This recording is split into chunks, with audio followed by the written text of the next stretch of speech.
Hello. It is another day, another stream, of course. And today we have these two topics. You might have seen the thumbnail already. Today we're gonna discuss why your characters lack character. Welcome back, Hustler. Hope you have enjoyed your Wednesday. And of course, if you only want to see one of these topics, we of course do the quick sketch in the beginning. If you want to skip right to the why your characters why your characters lack character topic, then you should see timestamps in the description and also in the timeline if you're not alive, you know. So yeah, we're gonna begin with the quick sketch. So I would say let's go right into it. Oh, there you go. And then we'll go into today's topic. Today's topic was actually, I think, requested from you, Hustler. Something that gave me a pretty cool idea for next week's video. It might be quite a big project, but I hope I can finish it. Welcome, Sergio. Welcome. Hope you enjoyed your day as well. Yeah, let's do the quick sketch first. I've posted the reference for today in Discord in the Inspirations channel. So if you want to follow and do create a quick sketch as well, feel free to do so. What do we need first? We need my reference. Where is it? I closed it. Perfect. There you go. Okay. I think everything's ready. Oh, timer. Where's my timer? There you go. Okay. Hope everybody's ready for the quick sketch. I would say quick sketch starts in 3, 2, 1, go. There you go. Perfect. Okay. So let's begin. Of course, today we're going to sculpt a torso. I wanted to, I guess, practice some anatomy today. Oh, hold on. Oh no, I need to reopen Streamlabs again. Oh, welcome. Thanks for subscribing, Sergio. I just saw that the name wasn't that hard to read. Yep, welcome. Thank you. Yep, I wanted to practice some anatomy. So what I grabbed was basically like a 3D scan of a dude in this pose, in this like stretching pose or whatever you want to call it. I only wanted to do the upper body because otherwise that would just take too long. So here we are. Of course, what I like to do is I like to separate it into multiple pieces. So doing the upper body first and then adding the lower body afterwards, and then basically going over and adding more and more muscles. So this is the upper body. We can probably make this a little bit wider. There you go. Actually, it is actually, slimmer at the top than at the bottom. So of course, as we always do, we try to create the shape first, and then we add some more detail to it. Let's add the lower body now. There you go. That should be good. Probably a little bit longer. There you go. Okay. Then we're going to bring in his shoulders as well. So now we're going to make it wider. Let's see. The shoulders are a little bit further back, so we're going to push it over here. There you go. Okay. So what I'm going to do now is I'm going to start with sort of like the bone structure, if you will. Adding the shoulders can probably, go in here immediately as well. Or at least like the general shape of the shoulders and maybe even the arms. They will be right there. We also have the clavicle bone. The I always say clavicle. I still don't know if it's really called that. The collarbone. There you go. We also have the neck, and we also have the head. The head is quite, or the neck rather, not the head. The neck is quite thin because the neck or the trap makes up most of the neck's size, you could say. I'm gonna add that soon as well. But first we have the neck itself. There you go. Okay. Let's separate the upper body from the lower body. So we have the chest right here, which probably could start right here and then go down. There you go. Of course, the more muscular you are, the less you sort of see the chest necessarily. And the more you see the muscles, because the muscles of course lay on top of all the bones, so the more muscles you have, the less you'll see the bones. Okay, let's begin with the arms. I think the arms are the easiest one to add. Of course, we're just gonna add, like, you know, the first beginning of the arms. We're not gonna really focus on the arms today. We're only gonna focus on the upper body, but without adding arm, or at least, you know, the beginning of the arms, it looks kind of weird. So we're gonna add at least the beginning. There you go, invert, grab it and pull it out. Forward and sort of to the inside. There you go. Perfect. Okay, that should be good enough. We're gonna make a clean cut in the end. Let's add the section between basically the armpit that is now stretched out, of course, right here. We also have the separation between the biceps and the triceps, right there. Let's add some biceps here. Oh, there you go. Quite, it is quite, you know, flexed. That is why it is kind of, you know, maybe thicker, but not as long. There you go. Okay, we then have the triceps on this side, which, of course, because if the bicep is flexed, the triceps is stretched out. So we don't really, you know, need to add that much more volume to this side here. We also have the shoulder, of course, that then connects to to the body, or yeah, to the rest of the body, you could say. There you go. Perfect. Shoulder wrapping around, you know, the shoulder, you could say. The shoulder muscles wrap around the shoulder. There you go. And then they stop right in between the triceps and the biceps. Perfect. There you go. Smooth it out some more. Of course, if we, you know, do stuff like the upper body, or, you know, the human body in general, it can get quite complex. Yeah, I'm not gonna forget to save. Let me do that right now. Just as a, you know, good start. Hold on, where am I? There you go. 171.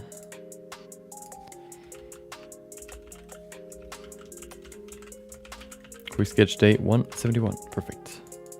Okay. So the shoulders can get a little bit more volume here. That should be good enough. Of course, the front shoulder is quite small now because we basically stretched it out. Or the front shoulder is also responsible for lifting your arms forward. What he does right there. So the shoulder in the front will be quite, I guess, quite flexed, quite thick, but short. There you go. Perfect. Yeah, I think we can keep these stumps like this, and then we're just gonna cut them off clean in the end. Do we need... let's see, we can probably kind of show the triceps a little bit better.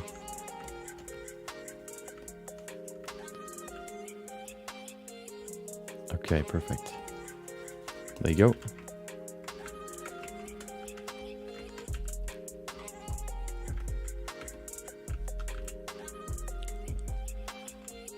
Okay, let's get to the actual upper body. Let's begin with the front. So now that we kind of have the chest, I think that just overall needs some more volume. So what we're gonna do, we're just gonna, I guess, pull it out some more. We also need some more volume in the front here, or at the bottom. There you go, pull it out. We also don't need that much in the back, especially not up there. There you go. You know, the bones are quite flat, and then the muscles make it look more, I guess you could say, gives it its peaks and valleys. There you go. We're gonna grab the chest, or we're gonna add the chest now. The chest, of course, begins underneath the collarbone, right here. But of course, it's so voluminous in this reference that when he pulls up his chest, most of the, I guess you could say, volume gets pulled up as well, because the chest is connected to, I guess, the beginning or almost the shoulder. It gets all pulled all the way up here to over the arms, like this. Adding some more volume here. Perfect.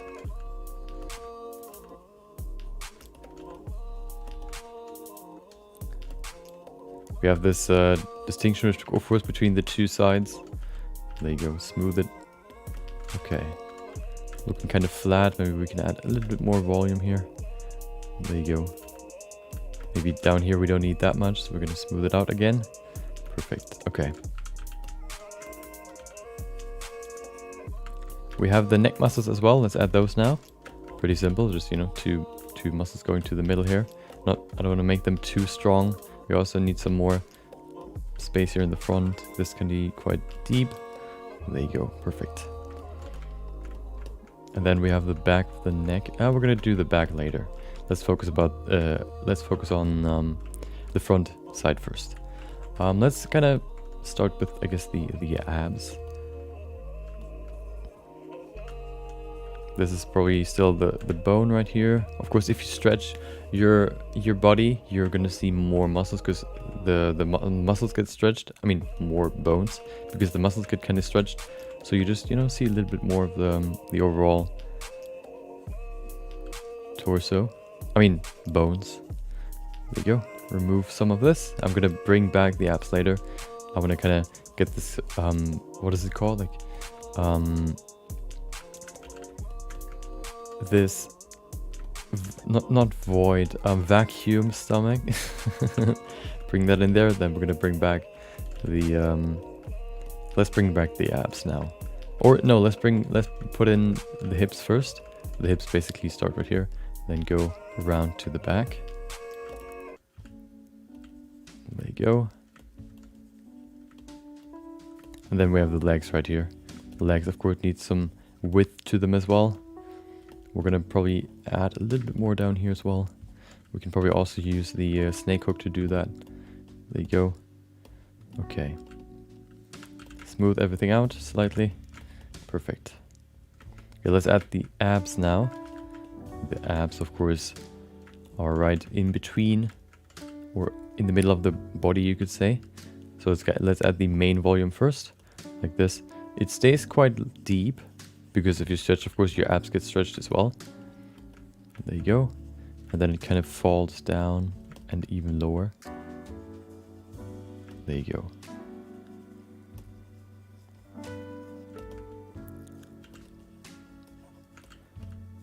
Perfect.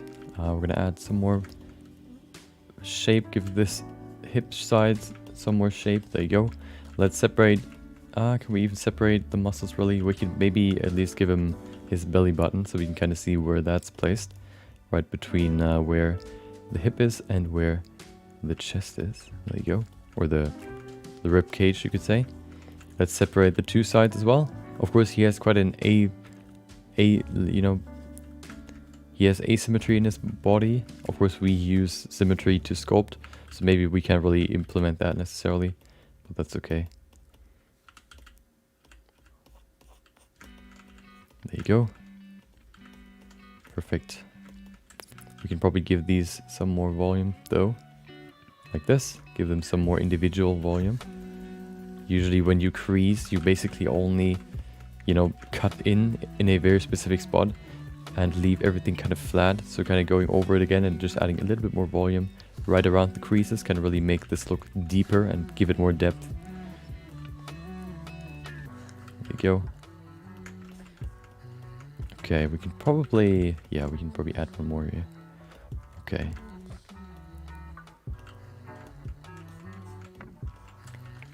I'm gonna make this kind of more round. So there you go. Okay. We also have, of course, we have ribs in our, in our body, which kind of go upwards, so we can have this sort of shape for the rib cage. I'm not a rib cage expert, but I think that's sort of what it looks like.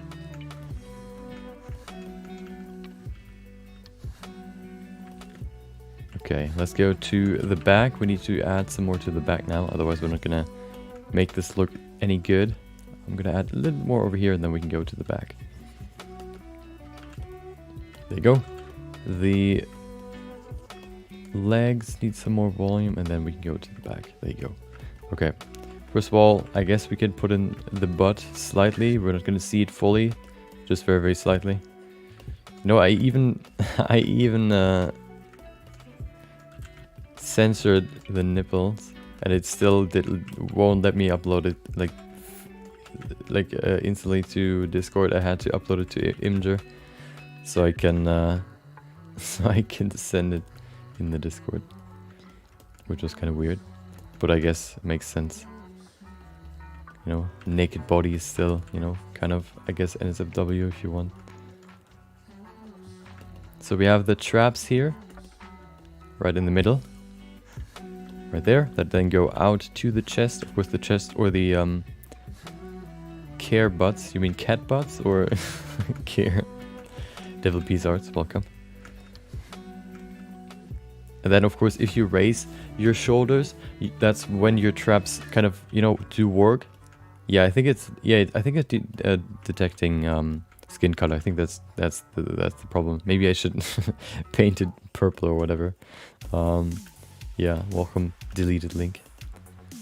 Okay, so of course when you activate your traps by raising your shoulders or pulling them up, basically, yeah. And they're also connected to the bone right here in the front, and also connected to the back of your head. So we have the kind of like this movement. Okay, that's kind of weird. Your dog is too lewd, okay? You need to censor your dog.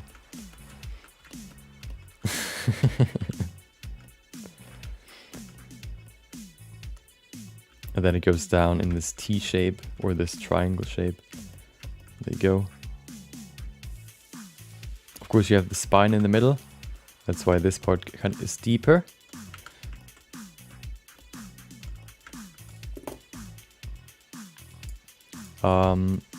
So I set the Discord to a community Discord, and when I do that, I can't disable the bot. I tried, but it said I can't. It won't let me.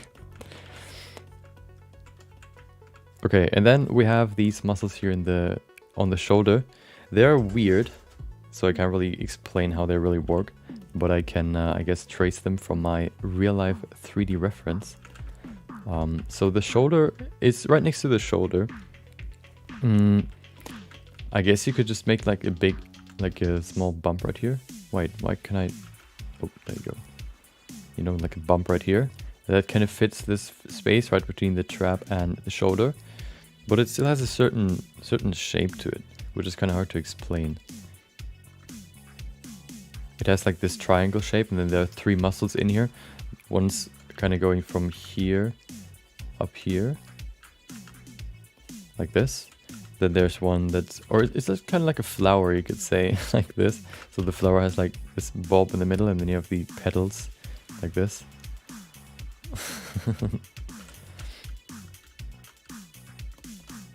Okay. Perfect. Let's put in the traps now. We need some traps. The traps are also connected to the arms. The traps are used for you to pull yourself up, for example. That's why you use what you use for stuff like pull-ups. And of course, to be able to pull yourself up, you need to connect the muscles, the lats, to the arms. So they're going all the way from down here in the middle of the body, the back, all the way to the front. Bunch up here on the side, you get these wings if you have like very developed traps, and then they connect all the way in here into under the triceps, like this.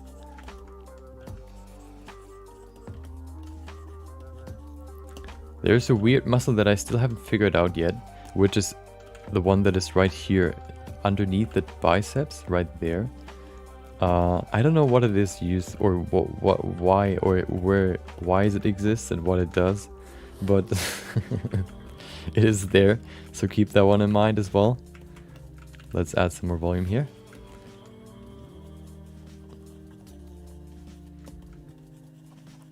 There you go.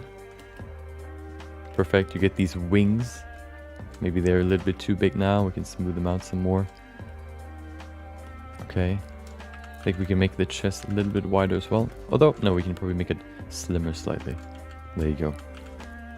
And then we have some muscles that connect underneath, I think, the lat. We have some it's like this zigzag shape. We have 12 minutes left. Perfect. Save it right there. I guess we can, before we do that, we can go in here and add this small piece down here as well. You have like this kind of triangle at the bottom. It then goes to the crack right there and to this side as well. This is still a rough shape. But that's sort of the shape that you can at least see from the outside. There you go. Give this maybe some more detail. Make this deeper.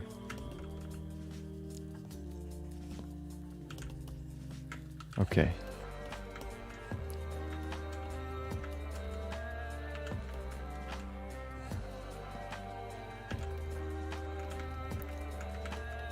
Perfect.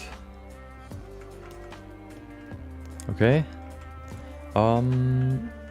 Oh yeah, we need these muscles now on the side. We also could probably kind of get this transition better. The chest muscles are probably a little bit more over here as well. Just kind of, you know, they spread out. They don't really move, of course. If you stretch or whatever you do, they just kind of move. And yeah, I mean they stretch, but they don't change the position. They're attached to the bones, so they always have the same position. So once you know the position, you can kind of just, I guess, think about how they would stretch once you move. There you go. We have these weird muscles right here, which I don't really know exactly why they're there. That's something I need to study.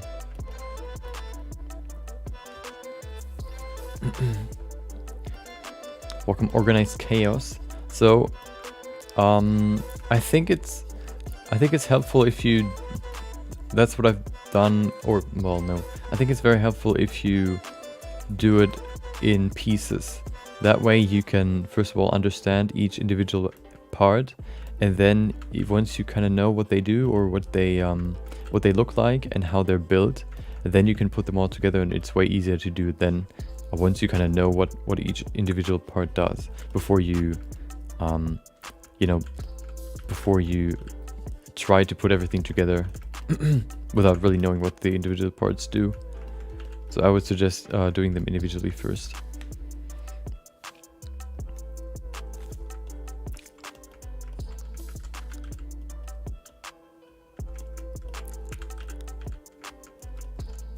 No problem.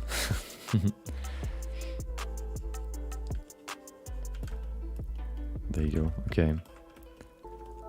That's basically what I would do for everything. Even if you look at the individual body parts, not just trying to sculpt it, but actually trying to understand what muscles there are in, you know, your arm, for example, or your leg.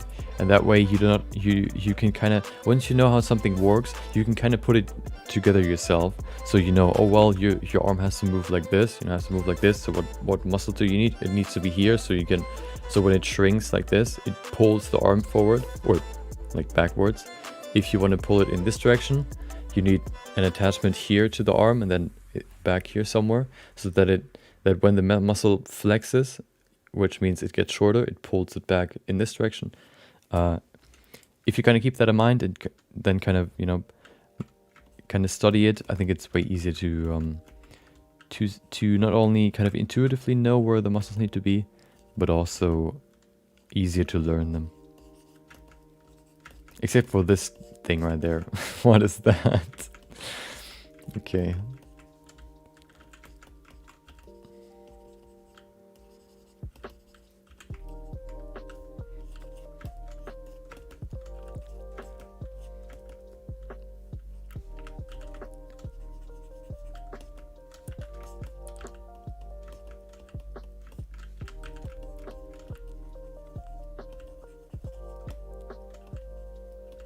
There you go. Perfect. Should we pull these a little bit more to the side? Probably, like to the inside. There you go. Perfect. We need quite a big cut right here, of course, because these muscles aren't really connected. They just, I guess, sit next to each other. There you go.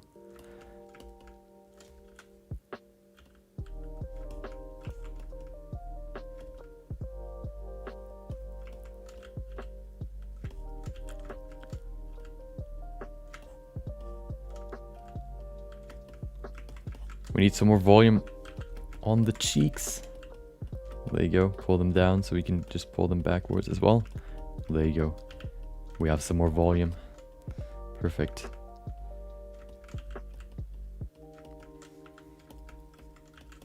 We can probably give these hips some more love as well.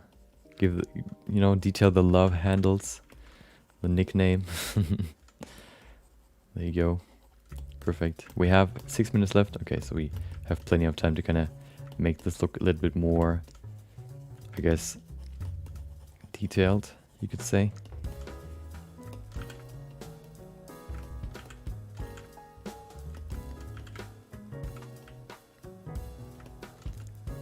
There you go.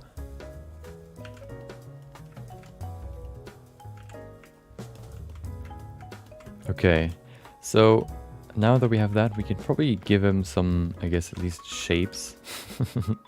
They should be somewhere over here. Oh, hold on. Yeah, I think that's okay. There you go. Oh, they may be a little bit higher, actually. Or they should probably be a little bit stretched like this. That's probably better. Yeah. I think that's okay. We can now actually, first of all, save. And then we can go in here. Wait. So we have this weird shape right there. I think we need to pull this closer. This needs to be, I guess, thinner. And then we need to pull this further back. The butt looks too thin. So we need some more volume in the back. So we're just going to pull it back. There you go. We can probably keep this here. That's good. Okay. So I think the next step would be, you know, if we have 5 minutes left, we can probably go to 50 and just kind of detail some stuff. Especially, for example, we can maybe even give it some asymmetry. Let's see. So we're going to give these a little bit more volume. I mean, some more definition. There you go. Smooth this out.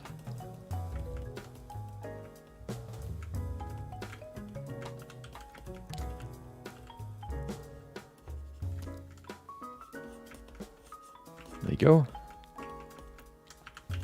Let's go to the abs. That's what I meant with adding asymmetry, especially to the abs, because they're so asymmetrical on most people, actually. Or, you know, basically everything has asymmetry, but it's just not really that noticeable because, you know, when do you really compare the two sides? The abs are just perfectly in the middle, so you can kind of easily compare it. It's kind of harder with arms, for example. There you go. Oh, what is that? There you go. Okay.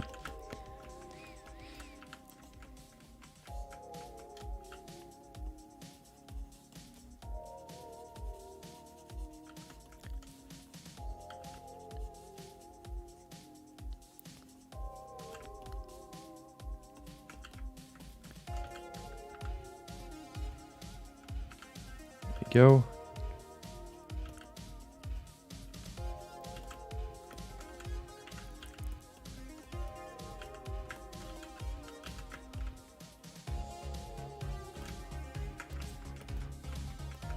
I think we need to space these out some more, so I'm going to pull this down a little bit more.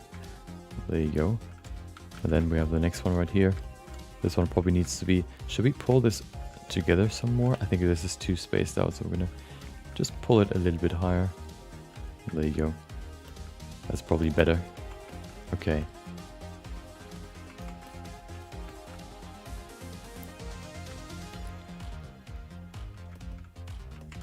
Let's add some more, you know, some thickness to these abs. Of course, when you stretch them, they're not gonna, you know, they're gonna spread out more, so that means they're not gonna be as thick.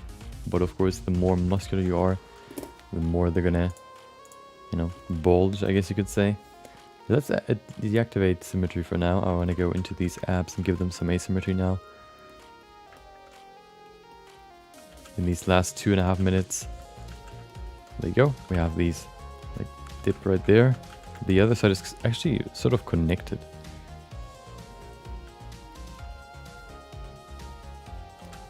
It's crazy how asymmetrical abs can be. If you look at examples. There you go.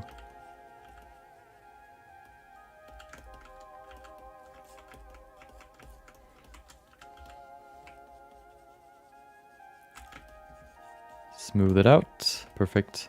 We have this sort of crease right there. Perfect. It's not that deep though. Okay.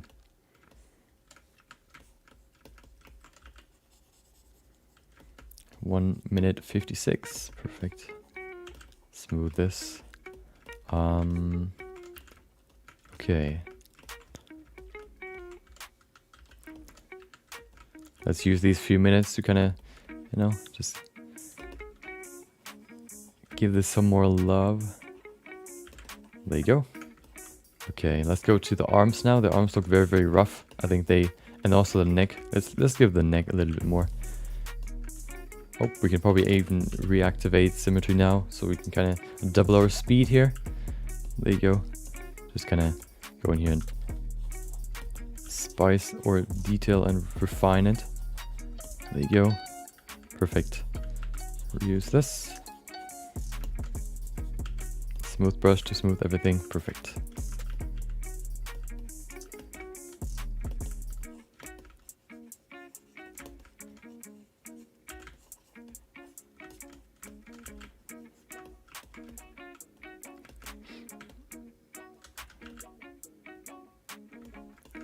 Okay, let's do the chest. We have, I mean, the shoulders and the arms in general to finish it off. There you go, smooth it. We have the tricep right here. Very, very stretched.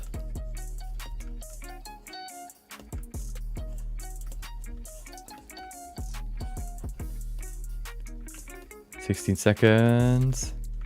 There you go.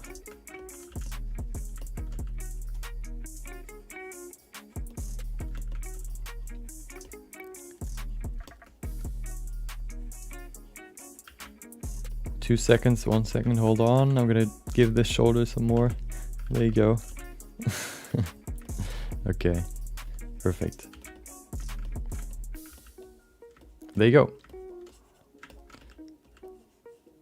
I think quick sketches are quite, I guess, effective for you to just learn or train anatomy, or overall, you know, just training a certain thing you want to get better at, because you really have to, you can only really focus on the most basic stuff. You can't really, you know, go into too much detail. You really only have time to put everything into place where it needs to be. I think that's okay. Oh. Yeah, I think that's okay. We're gonna go back in here and welcome back, James. There you go. Let's use some cubes to make this, you know, make this cleaner. There you go. Nope. Perfect. Those are for the arms. We can probably pull those a little bit further back so we can include some more. That's good. I just want to make them, have them like a clean ending. I think that's good. We're going to use this down here as well. Perfect. There you go. Perfect. Okay. B for Boolean. Wait. Okay. There you go. Easy. Perfect. Yeah, we're probably gonna do more of these in the future.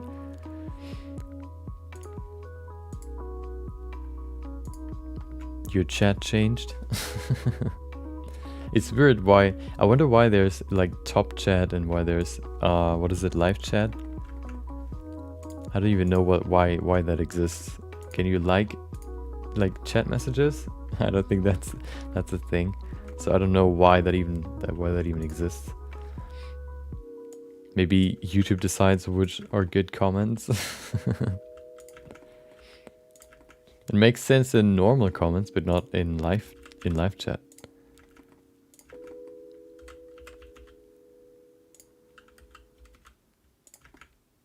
There you go. Perfect.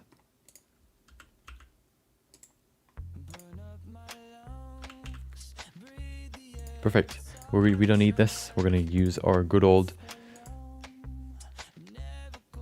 lighting scene. There you go. Everything's gray, of course, because we need the lighting scene. Where am I? There you go. I need you right there. Geometry, perfect. Okay, let's see. How can we place these lights? We probably don't need this one. This one is only really we only really need it if we sculpt something with eyes to give them a little bit more life. This doesn't really have eyes, so we don't really need any lights in the eyes.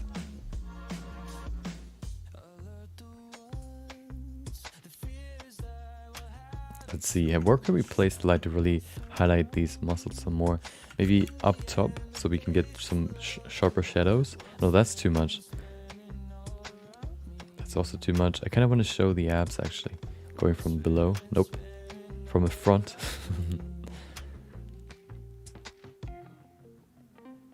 I think that works quite well. We're gonna bring in, you know, the crease material as well to kind of highlight the muscles some more. I think then it should work. Should we place it there? Yeah, I think that's good. Maybe even on the other side as well. Let's see.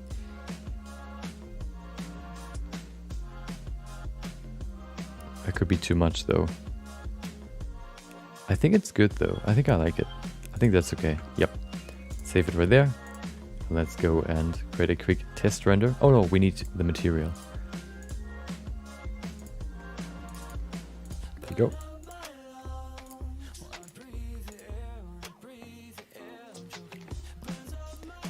We need to refine some more. Oh.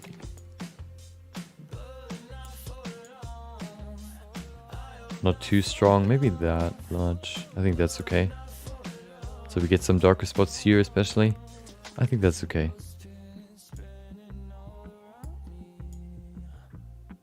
You can see how strong it gets on over here. I think that's okay.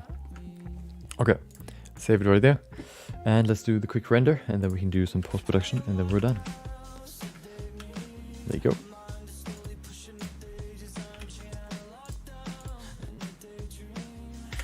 There you go.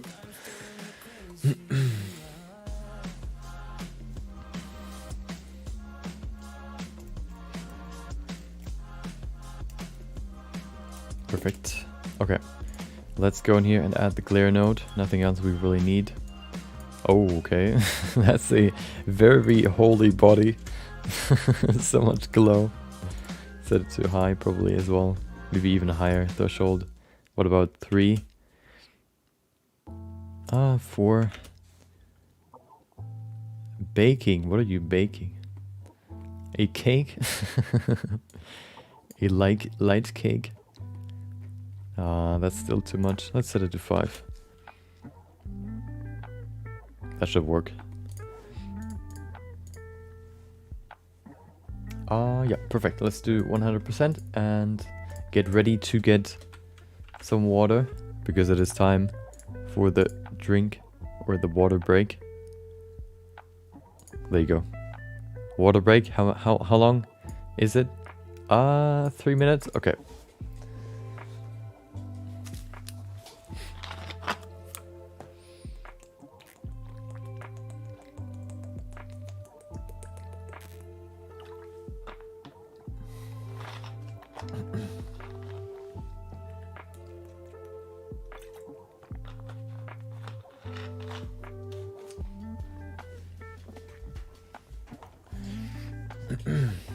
Make sure you're not, you know, being SpongeBob in Sandy's bowl, just drying up while you have water right next to you. Or you should, you know. Oh. Thanks for the follow, said Sergio EC.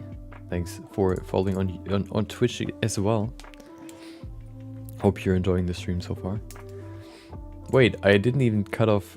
I mean, I didn't even clean up the neck. Well, who cares? Who cares?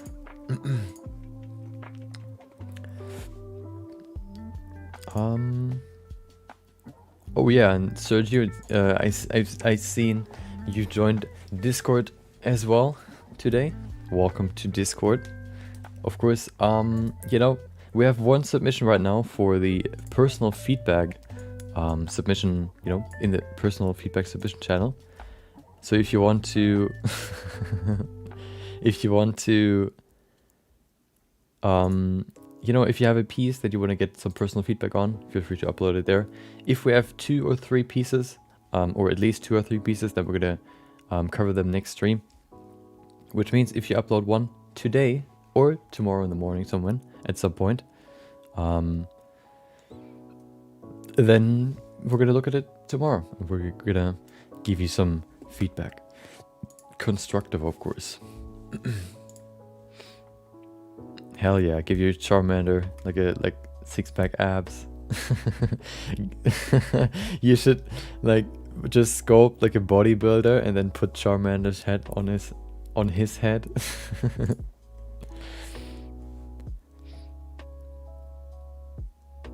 Let's remove the timer. There you go.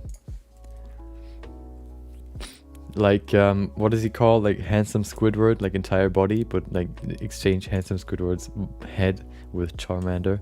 Hold on. Handsome Squidward. There it is. Hold on. There you go. Look at him. Like this. And change his head. Then also add like some hair, maybe that could burn. Or some like a flame on his chest. I think, oh, the render is done. Perfect. Okay. Save the image and do some post-production.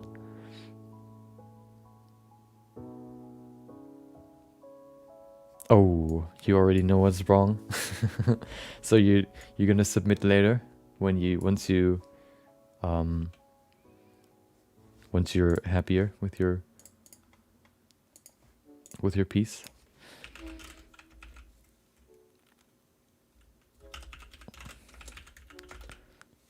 Quick sketch day 171. Perfect.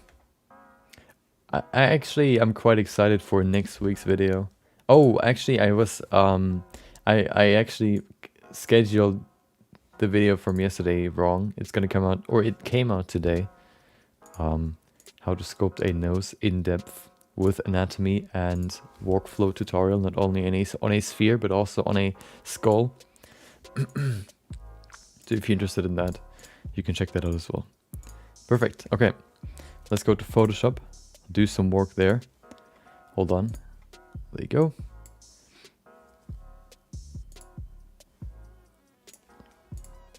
Okay.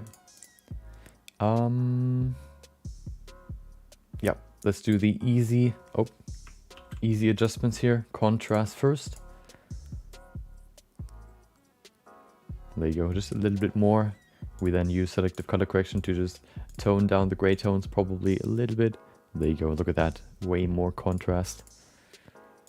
And then black maybe as well. No, actually I like to keep black in the middle, or where it is. That's pretty good, I think. Perfect. Let's add the texture as well, and then we're done. So what we're gonna do today will be what we're gonna, what I wanna, I guess, upload next week as a video. I think it will be very, very helpful for everybody that does character creation. So yeah, I'm quite happy, or I'm quite excited to do it.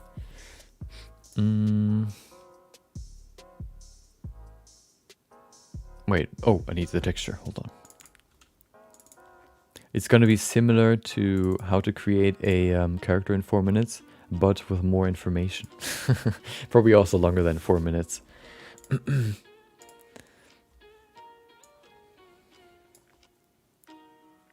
What do I need? Oh, hold on, I'm in the wrong folder. Why do I always go in the wrong folder?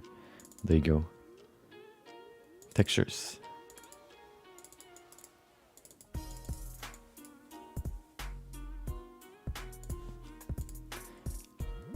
Add, and there you go, perfect. Set it to 50% and then we're done. Aha. Okay, perfect. Save the PSD. Wait. Oh, we need to add... No, we actually don't. Do we? No.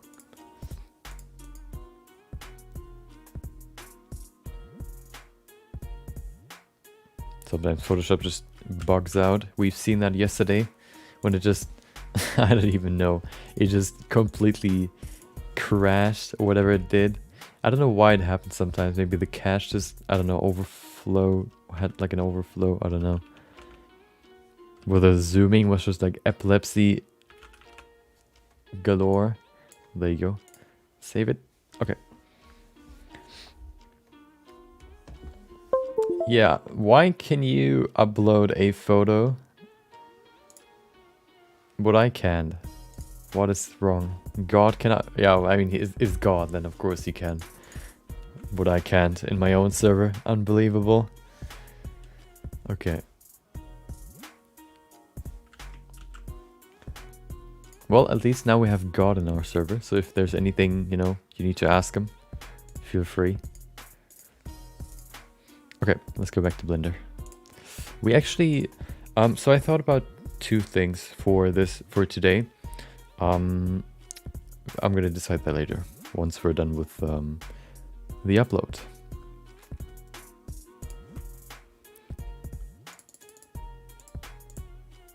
And there you go. Oh, wrong folder. Okay. We don't have a name just yet, so if there's any, you know, if you have an idea what we could call this quick sketch, feel free to, you know, feel free to post in the chat.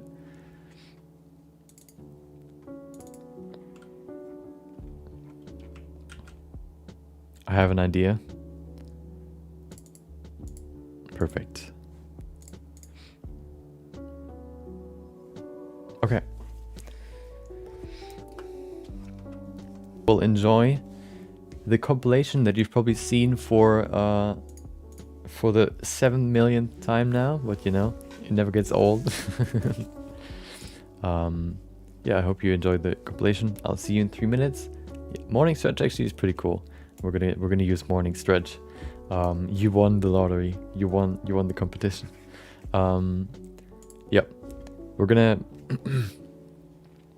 go over why your characters might lack character, or why your characters lack character.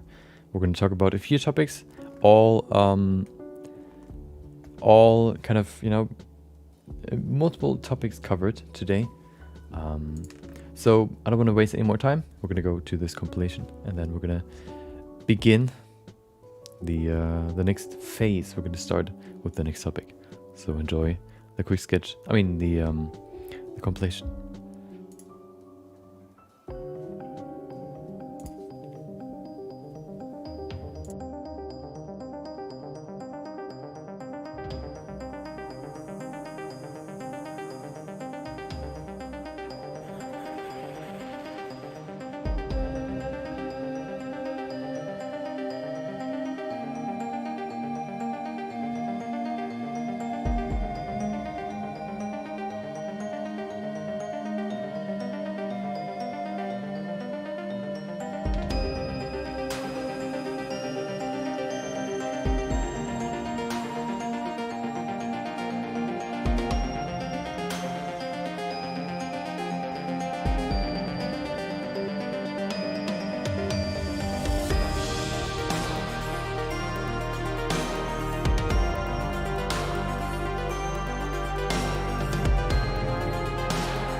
Da-da-da. Perfect. Okay.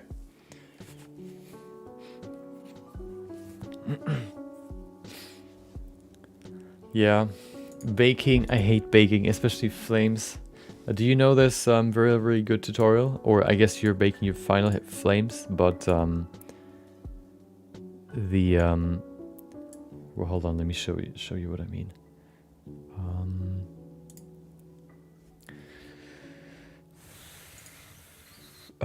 It's iridescent, I think. Iridescent. He does like Blender simulation tutorials. Yeah, iridescent. Oh. Come on, where is it?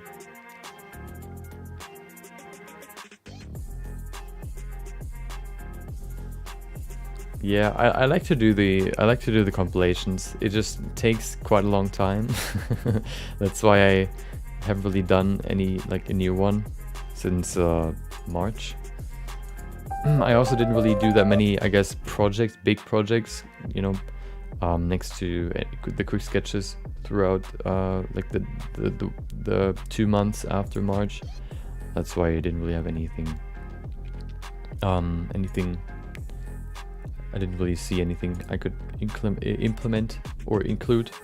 So I was waiting for more content I could, you know, or any more projects. Now we have some more, but now, yeah, it just takes time to do them. Okay, hold on, here, look at this.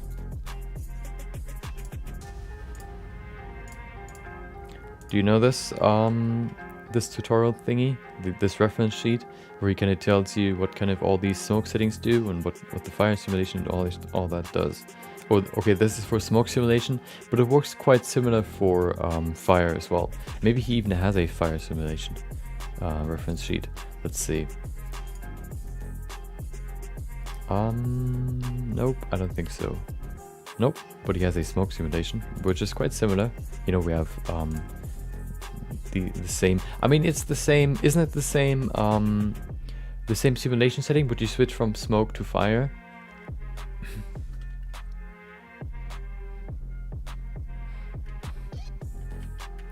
Yeah, I used that for a simulation before. It's actually quite helpful, you know, because otherwise you would have to always, you know, test yourself. Seeing it in front of you already baked helps a lot. Okay, yep. So if you ever need any particle, I guess, tutorials or whatever, Iridescent got you. At least, you know, simulations. Like realistic flamethrower is pretty cool. He used like particles that have fire on them so that he can shoot it, which is pretty cool. Wait, CG, do I know that one? Maybe. CG Cookie Fire. Is that the one that I watched? No, I don't think so. Nope, it's on. Okay. It is time for the next topic. Hold on. Why is my head cut off? There you go. I look so green. Probably because I need to go to... Nope. Okay, well, that's just how it is, I guess. I'm sick today, guys. Okay. Everybody. I'm sick. So don't feel, you know, don't expect too much from me. Okay, never mind. Okay, so today the topic is why your characters lack character. And I put Ninja's Fortnite skin in the thumbnail because I think it is quite helpful, or it is a good example of how to add, or how Fortnite... I think Fortnite is a good example on how you can add character to your characters.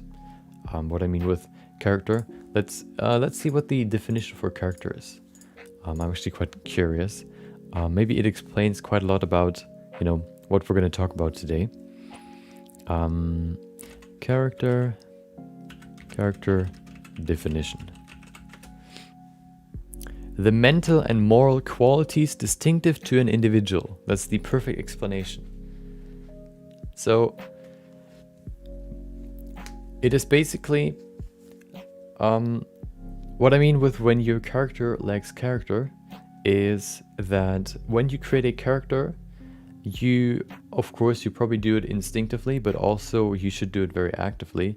You know, once you say like, oh, I want to create like a, I don't know, like a dude that is looks super awesome and has like long hair and all that stuff. You know, you think about what you can, you know, you don't really think, okay, well, how do I sculpt a like a dude, for example, necessarily. You rather think about what you want to give this character, or what kind of characteristics, you know, another word, characteristics, what characteristics that character is supposed to have to make him unique, to make him an individual. We kind of talked about it before in the how to make stylized characters unique, but there we went kind of more into the we took the approach of what makes a certain artist's style unique. Today I want to go more broadly and kind of cover more what you can basically, what makes humans in real life, for example, realistic. What makes, what, you know, I probably don't look like you. So why do I look like me? Why do you look like you? What changes in a character's, or what changes in a person's appearance, or what can change in a person's appearance to make them look different from other people? Of course, everybody has a skeleton, everybody has the same build. Not only the skeleton is the same in terms of the build, the setup, the same is true for the muscles, and the same is also true for the fat pads. So we have the same ingredients, but there's something different. You know, we have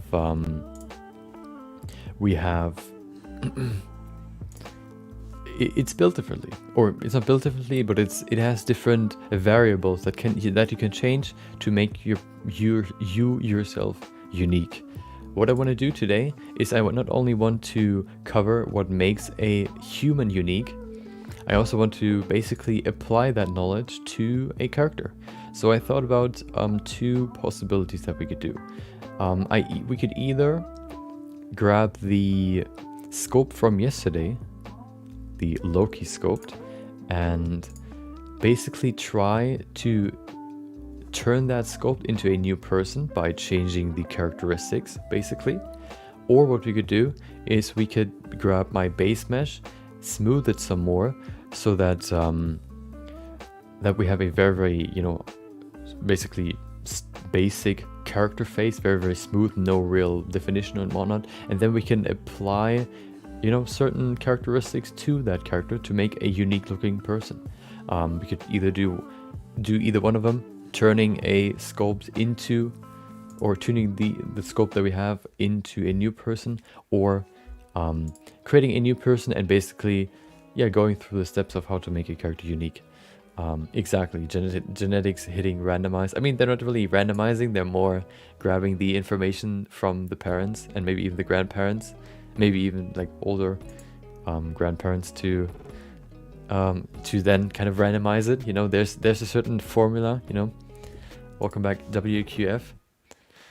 I don't know if you missed it, but you missed the anatomy lesson for today's quick sketch, you know, sculpting an upper body. Yeah, so let's talk about what makes a character, or what first of all, let's kind of cover what makes a character unique. And I wanted to look at at Ninja Skin. Let's open Ninja Skin real quick. Ninja Fortnite skin. There you go. This basically, there you go. They basically try to do what we tried to do yesterday and the day before, which is trying to capture the likeness of a person. What is a likeness? It is basically the unique features of a person that makes them unique.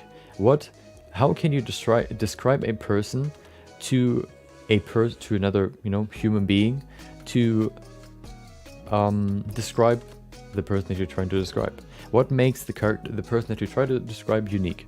So stuff like you know, the nose, the eyes, the eyebrows, the hair, whatever, you know, every person, every character, every whatever has unique features that you can all describe, and the more apparent you make them, the more distinctive you make them, the more unique a character will look. Of course, you can, you can probably, you can, go too far in a certain sense, especially when you talk about realism. But oh, okay. But you have a certain range where you can work in. Let's talk about this skin basically. Let's also open like an image of him. I guess we could do that. Let's say ninja. There you go. Face. Well, that's not really what I wanted. Ninja,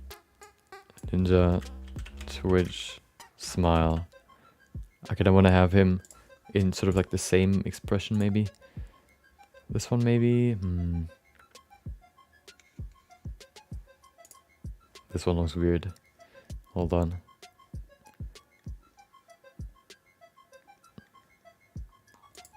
This one's kind of not that visible.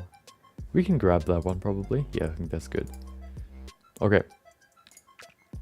Let's go in Photoshop actually. I want to do it in Photoshop. Let's go to Photoshop. There you go. Yeah, Skyrim NPCs. We could look at Skyrim as well to kind of, look at how to make a character you look unique, because you basically when you get created by your parents, you go through character creation and create your character based on certain parameters beforehand, and you can, of course you can't decide, but I guess fate decides how the values basically end up. Let me save these two images real quick, and then we're going to look at them in Photoshop.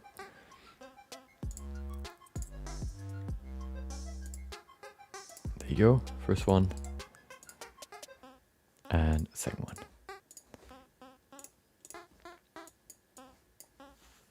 Okay, we're going to put them side by side, and then we can kind of compare them and kind of look at what makes not only this character unique, but also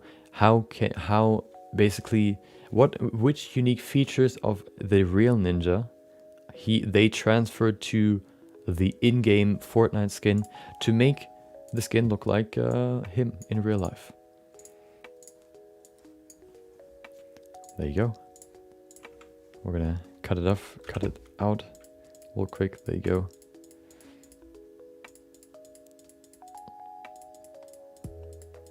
Perfect. Okay. There you go. So let's talk about basically what makes them. Why can you sort of see his face, or why can you see his face in this character's face? What makes him unique that you can then transfer to this character? I guess the most apparent parts, a character is not only defined, or a person is not only defined by their facial features, but also by, their hair, their, I guess, appearance, or their clothing, their demeanor, their behavior, their expressions, maybe even their voice. All that stuff could be a characteristic. Let's begin with, I guess, the most obvious one, which would be, I guess, skin color would be the easiest one. They're both, of course, like have a bright or light skin. That's probably the easiest one to kind of describe someone. So we don't really have to talk about that too much, and we probably don't really, I guess, disagree on it. Or if is there anybody that disagrees with that? Let's go over, I guess, his appearance first, or his clothing and hair. We can see he has a bandana. Right here. See it? Do you see it? That's the bandana. He wears a bandana, and of course they put in a bandana in here as well. Of course, it's not the exact same, but it has it is a unique feature for him. He wears it. He wore it at least quite a lot when he played Fortnite a lot, or back in the day, you could say. And you can basically say, well, there aren't that many people that wear bandanas most of the time. So you can kind of describe him or his character as, well, he wears a bandana. You try to make a Dota 2 character item forever? What do you mean? Like a 3D item? Or do you mean like a, I don't know, artwork? And then of course it's not only that your character has, I guess, individual characteristics, but of course in combination with all, combining all these characteristics, you then get the character. Which means we not only have the bandana, we wouldn't only say, well, he wears a bandana and that's it. We would say, for example, oh, well, he has blue hair. Of course, this hair is kind of, I guess, bleached. I mean, not as bright as this one, but of course, he still has blue hair that is kind of spiky going upwards, and that is for the character here as well. This character has blue, spiky hair going upwards. Exactly. Then we have the eyes. The eye, or let's stick with hair. He doesn't have any, I guess, big facial hair, at least in this image. I think he doesn't really have a beard. So yeah, that's another facial, I guess, for the face, another characteristic. He doesn't have any big facial hair. This character has, I think, a slight gray tone around his mouth. He could maybe, have some stubbles, but it doesn't seem like that's the case. Okay, that's pretty cool. So basically like a community marketplace where you can, like, I guess, mod your game. Yeah, he doesn't really have any big facial hair. If you would have like a big beard, for example, or even just like a beard under his, like the top row right here, that would be another characteristic, that you could describe him with. Well, he has like this beard. Even if you just have like a normal beard, you could say he has a beard. Somebody could have a beard, somebody couldn't have a beard, and other characteristics. Another one would be sometimes it could be somebody's ears. The ears could kind of, if you have a person like this, the ears usually kind of go in this direction, backwards. But sometimes they kind of, I guess, branch out some more like this, if that's the nose right here, the nose could be an example of what makes someone unique, which means that sometimes everybody has, everybody has the same build, but sometimes you don't really use certain aspects of, for example, the face to describe something, because it looks quite similar to most of other people, which makes it not unique. But of course, if you, for example, have big ears, or maybe even like only one ear, I don't know why, but then you can say, well, he has one ear. His ears basically, I don't know, I don't think there's that much, nothing special to them. But let's stick with some more hair, which would be his eyebrows. His eyebrows are kind of like, of course, compared to his hair, sort of brownish, which they also included in here. We have brownish hair. Another unique characteristic, your hair, your eyebrows could be blonde, your eyebrows could be brown, your eyebrows could be black. They could even have a different color than your hair color. Some people have, blonde hair, but then kind of like black eyebrows. And maybe even the beard has a different color. So that's another characteristic, the color of something. And also not only the color of the eyebrows, the shape could sometimes even be a characteristic, and also the thickness, for example. He has quite thick eyebrows here, and the character also has quite thick eyebrows. If you would have a female character, the eyebrows would probably be a little bit, I guess, thinner, you could say. The eyes, I guess you could, so I think Fortnite has a certain style that they try to, of course, put, unique characters into. So the style has certain rules, but the rules kind of are open enough for you to be able to create unique characters, which means, I think the eyes are quite similar most of the time. Females have like this eyeline, I think, on top, and then males have just like these basic eyes, basically. And then what you can do to make your eyes more unique would be to, for example, change the eye color. Of course, this image is quite dark, so it could be that he has quite bluish eyes. He has quite bluish eyes in his skin. So that could be another characteristic. Then, of course, we have the big nose, as somebody mentioned before, Hustler.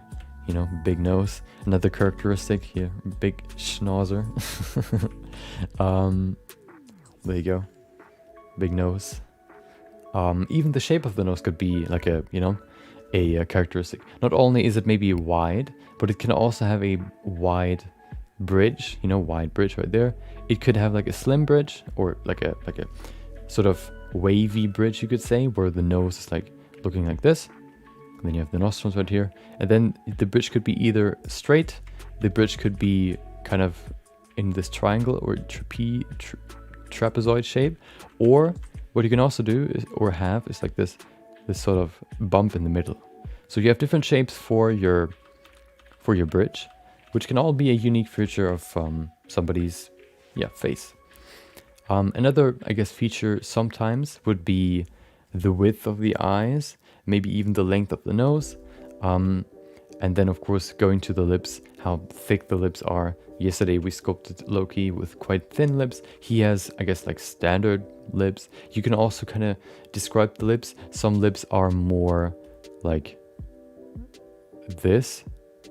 Some lips, or the top lip, of course, the top lip sometimes is more like this. So kind of rounded. Sometimes it's sharp, and then sometimes you have like a mix between. The lower lip is sort of similar. Maybe you could say it's kind of, sometimes it's more, I guess, like straight at the bottom, like this. Sometimes it's more round, and then of course you have the size at the bottom here as well. You could also talk about the, you know, I guess, fat percentage in the face. Some people are quite, you could say, lean in their body, but their fat distribution makes it so that their face still looks kind of, you know, kind of soft and kind of, I guess, chubby, you could say. For him, it looks quite lean. You can see some muscles right here. You could see there some good definition in his face. So his fat pads are quite small. Comparing that to him, I think the face overall is a little bit smoother, but I think that's also just because of the Fortnite style. You know, everything is sort of more smoother, you could say. But you can still see, you know, this clear line over here. For the cheekbone going over to the chin, we have the same over here. So we still get this lean character look in the Fortnite character as well. Are there actually, like, I guess, chubby characters in Fortnite? Hold on, let me see. Fortnite chubby skin. I would be oh yeah, wait, okay, well, not really. We have Fat Thor, but he wears a beard, so you can't really see it.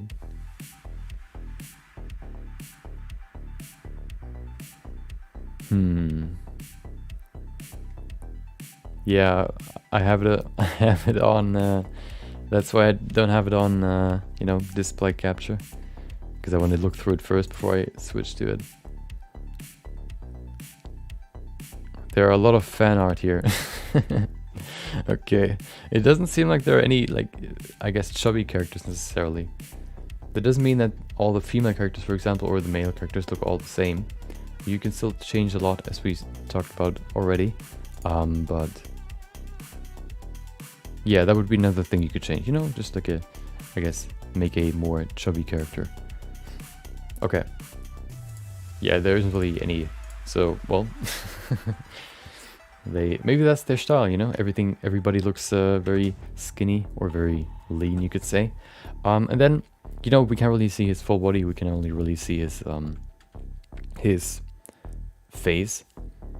And that's basically, I think, everything that really changes in Fortnite characters. I think the body in itself is quite similar every time. Of course, if you go to, I guess maybe sometimes they change maybe the lean or the muscle factor, how much muscle they have. Sometimes they have like very muscular characters, sometimes they have very skinny characters. That could change, but overall I think the characters in Fortnite are quite similar, or the character model, only the change really changes a lot. Okay, so yeah, we have different features that we can change in the face. We can not only change the size, we can also change, of course, you know, when we talk about what transformations you can apply to an object, for example, in Photoshop. Let's see what we can do if we transform this. Hold on. Here, transform. Where's transform? There it is. We have scaling. We can turn it. Sometimes like a nose has like a slight rotation to the side, or maybe even one side is lower than the other. We can, I guess, no, not really. We can distort it. I guess you could say that. And then perspective doesn't really change.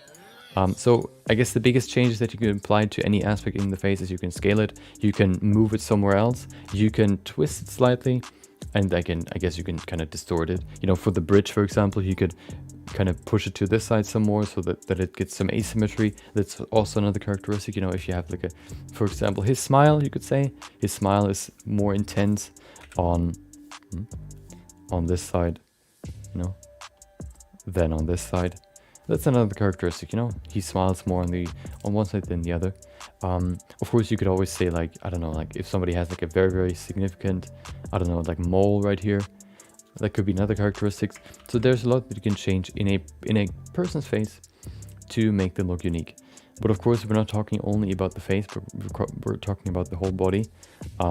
If we're talking about the whole body, we could say, like, for example, oh, well, we could change the height. We could change not only the height, but also the body proportions. Somebody, for example, could have like a small head, which would make their shoulders, or yeah, the shoulders look very wide. Somebody could have a bigger head so that the shoulders look, I guess, slimmer. You could have wide hips, you could have small hips. That is, of course, you know, can apply to not only males but females. Of course, the frame for males and females differs a little bit, but the changes you can apply to them are still the same. You know, there are females that have quite wide shoulders compared to other females. There are males that have quite, you know, wide hips compared to other males. And then, of course, you could say, well, the legs are quite short, the whole body's short, you could say. All that stuff you can change to make a character look unique. You know, you could say, oh, well, you know, how often did you hear like, oh, he's short, you know, as like maybe a dig, but also as a characteristic of somebody, you know, if you're, I don't know, 5'3" or whatnot, somebody would probably say he's quite short, you know, comparing that person to, I don't know, like LeBron James, you know, or like some sort of, you know, basketball player. To kind of differentiate between the two, you would probably most likely mention the height as well. So there's so many variables that you can change in a face to make it unique. That not only apply to, I guess, the muscles, the muscle distribution. We've seen it in the stomach as well, or the abs that we've sculpted today. You know, the abs can look very, very different. Let's see if there's actually like a list. I don't think so, but let's see. Changes in human body. Well, that is not really what I was looking for, right? Decreased function of internal organs. What? No. Changes in human. No. Differences in human sculpt. Oh yeah, we also. Oh, that's what Hassor mentioned yesterday. Going over what makes certain ethnicities more, I guess, what makes up, or which features you see more often in different ethnicities. Let's see how science and genetics are reshaping the race debate. Okay. Race and genetics. Do races differ? Human races are not like dog breeds. Okay. The reality of human differences. Hold on. Well, let me see if I can find some images here.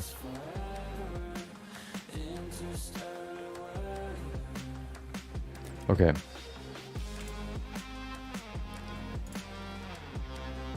Illustrative generic variances, distribution of human races. Okay, perfect. That's pretty good. Oh. Let's look at what makes these people unique. I think just a front view of the face should be, or it isn't necessarily enough, but I think it gives us a good basis to kind of look at. So let's look at this image real quick. There you go. Let's see what makes, you know, even though they're all looking unique, you know, we have 3 Caucasian, we have 3 East Asian, we have 3 Asian Indian, and we have 3 African American. They still, even though, you know, they all look unique, they still, you can still probably, you know, kind of see in which category they fit in. So what makes, what differs between them? What unique features they share, and what unique features they have individually that makes them individual, or that makes them unique. Hold on, I don't know why I can't. Please let me just add another layer. I guess we could add it here. There you go. Okay.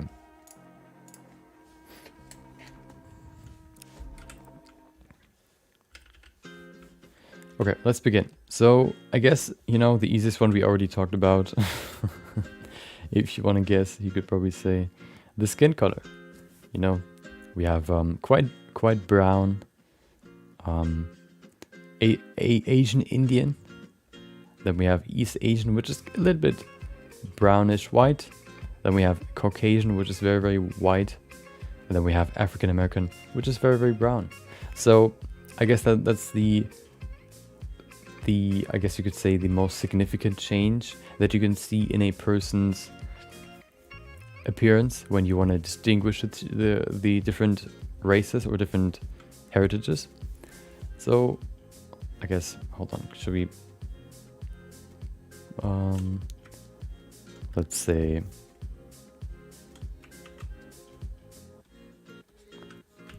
let's write it down.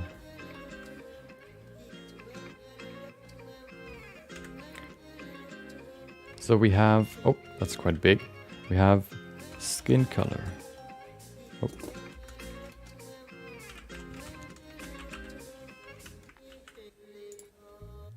There you go.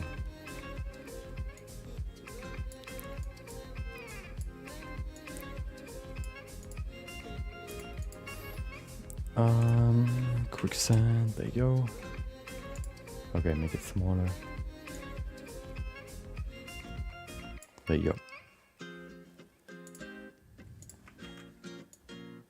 So we have the skin color. We also have, I guess one of the biggest features would be what I usually look at is, I think what's the most, I guess you could say, the easiest feature to look at to really distinguish the different ethnicities, in my experience, would be the nose. Let's look at the nose and see what the difference is between these noses. Let's look at them.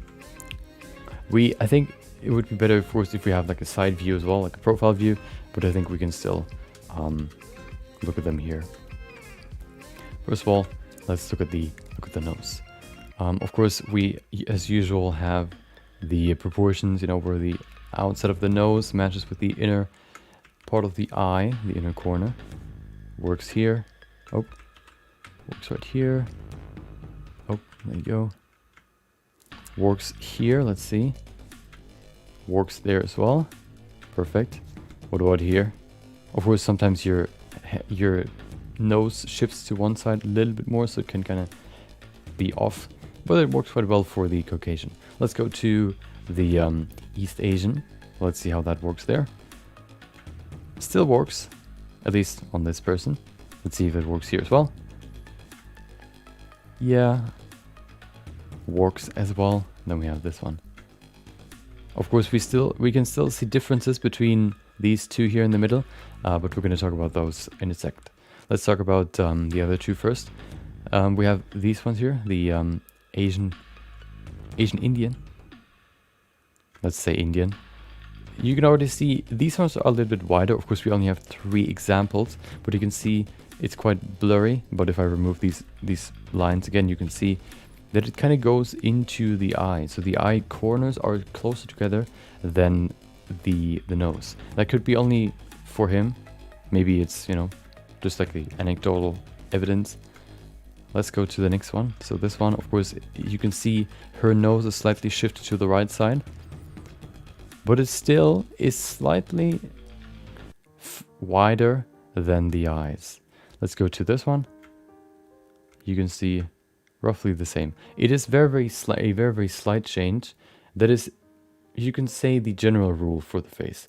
The change is going from one, I guess, from the biggest nose to the smallest nose in a certain, I guess, average. It doesn't change that much. You have to do you only have to do very small changes to really change a to really change the look of a nose, for example. But the difference is between one person and the other is that you combine multiple changes in one, or you combine a lot of changes into a person's face that makes a whole big difference. You know, you could take one step and be 1 meter, you know, closer to your goal, or, you know, yeah, closer to your goal, or you take 70 steps and you're 70 steps closer to your goal. If you combine multiple different features, or you change multiple features, the more features you change, the more different the character is going to look from the original character where you started off with. Let's look at the African American. Let's start with the nose width again. Okay, we can see it's similar to the Indian. Let's go to him.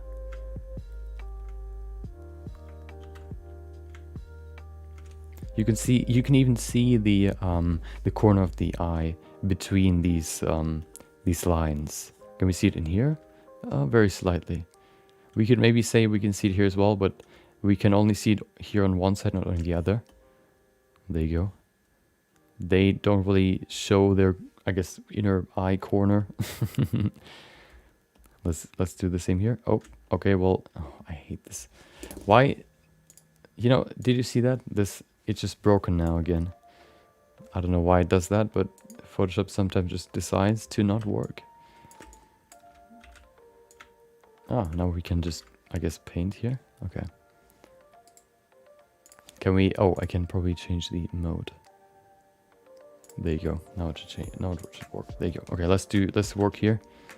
We have the nose, and we can see this nose is wider than the other ones. So you can see, well, we only have this line right there now, but we could, for example, change the nose size. These ones are quite slim compared to, for example, the African American or the Asian Indian. The East Asian looks quite similar to the Caucasian, but there are different changes there are more changes that you can do to a nose to make it look different than only the width. For example, you could talk about the length. You could change the what is it? The length of the nose tip, for example, how long it is, or how pointy it is, for example. And that is a very significant aspect, or a very significant characteristic of Asian characters. Let's look at a Caucasian human from the side. Caucasian face profile. Hold on. Profile.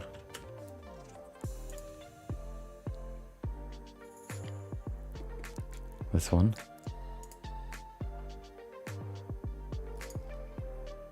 And then let's look at a Asian face profile. Perfect.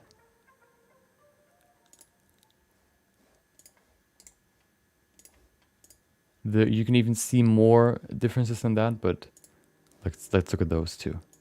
Let's look at these two. So this one is the Caucasian, and you can see, you know, the nose having this sort of curve right here, and then going into the pretty, you know, pointy tip, and then going down into the lips. You have the nose being, you know, in terms of the length forward, being quite long. And then let's compare it to the Asian face. you can see the difference. Not only, of course, the curve is kind of, the curve could also be in Caucasian faces. So that's not really what I want to focus on. What I want to focus on more is the nose tip. There was another one that I found pretty good, which is this one. The nose tip is oftentimes more rounded. It is not only maybe sometimes wider, but it's also not only as long going forward, it is also rounder in the front. You can see how round this is. And this nose compared to this one. It is it's a quite subtle change, but it, you know, the more you do, the more you see it. Also, in general, the face of an Asian person is, you could say, flatter. That sounds weird, but if we'd, for example, look at Caucasian, hold on, I'm gonna go back to Photoshop real quick just so we can, you know, so I don't show anything dangerous. Caucasian Asian skull difference.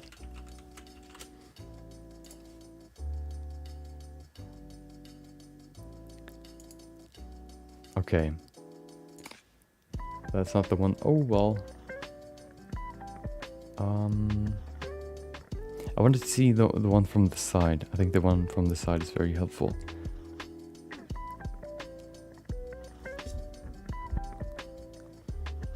Yeah, so the size isn't really necessarily, you know, tied to a certain ethnicity. It's more the shape. We can maybe, you know, kind of define the shape a little bit more in just a second. I want to look at the references that I've seen before. I just can't find it anymore. There you go. Yeah, that's pretty good. Oh, hello. Look at the face difference. Of course, it's just a drawing, but it still works. And it shows what it's real, basically. There you go. So that's basically the difference. First of all, the nose for the Caucasian goes further forward. Also, the face overall is more stretched out, which means that, for example, the forehead goes further forward, the nose overall goes further forward, where the base of the nose goes further forward. The cheekbone maybe is a little bit further back. The mouth is further forward, and for the Asian, it's, I guess, flatter. the face isn't as drawn out, which means you can see the difference right here. You know, it's I guess quite visible, and you can also see the differences in these examples. We have this example here for this person. You could see the eyes. Basically, we have this big difference, or this big distance from the eye to the nose bridge, and then also the distance from the eye corner, the outer corner of the eye to the ear. And then let's look at her face, for example. We can see the distance to the ear might be the same, but you can see the distance to the nose bridge is quite a lot different. You can see it right here. Of course, we're only looking at one example, but you know, that is one thing that, you know, we're talking about averages. We're not talking about, you know, it's always going to be like that. But that's one characteristic for example, Asian people, that they have more, I guess, flat faces. You can also see the same for the lips. Look at the lips here. We can see how long they are, you know, for her from the side view. They start right here, and then the distance to the corner of the mouth. Comparing that to this one, it's quite a little bit shorter. Doing the same here as well, you can see it's quite shorter. Yeah, that's, for example, a characteristic for Asian people. I don't even know. I can't really. Let's see if there are very like differences like that for African American characters, people. Caucasian African American skull difference.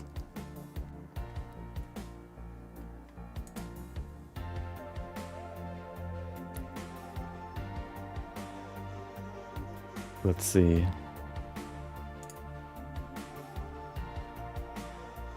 Nope, that's... oh wow.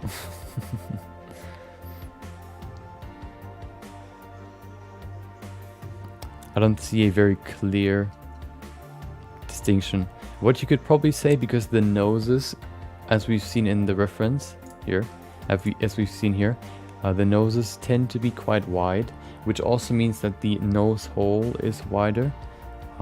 I think, let's look at the side profile of a... okay, let's look at the side profile of a African American face. African American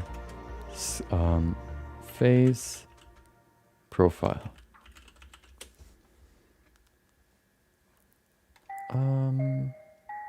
This one.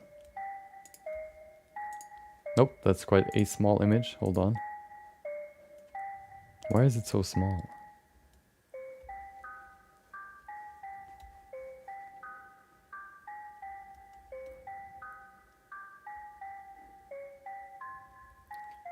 Oh, that's pretty good.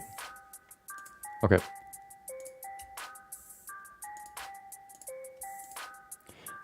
I see a difference. There you go. So that's the one that we already looked at, and then we have this one. I see a difference, not only in the nose, but also in the forehead and also in the mouth. One difference that I think is pretty simple or easy to see is again, I guess the distance from the eye to the nose bridge. That could of course be only for her face, but if you look at the other faces that we can see here, it's quite similar. Of course, that's a kid, so that's a little bit different. We can see, you know, for him, this is a little bit longer, but for her, especially for female faces, of course, if you compare this one, which is a female face, to another female face, I think we get better results. Of course, there could be differences between male and female characters as well. So her, for example, it's a little bit wider, but what we can definitely see is that the nose bridge or the forehead is rounder. Looking at the forehead for her, for example, very round.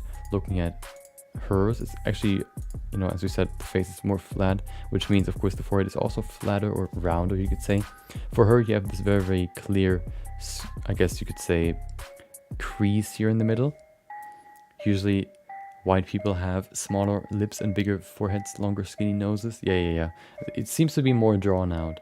For, you could maybe say, for female, for Caucasian, it's more drawn out in this distance, or like in the vertical axis, and also drawn out in the front, like in the axis going forward. And then for Asian, it's more the opposite, going like in, I guess. And then for African American, you could say that it's smaller in the vertical axis. Yeah.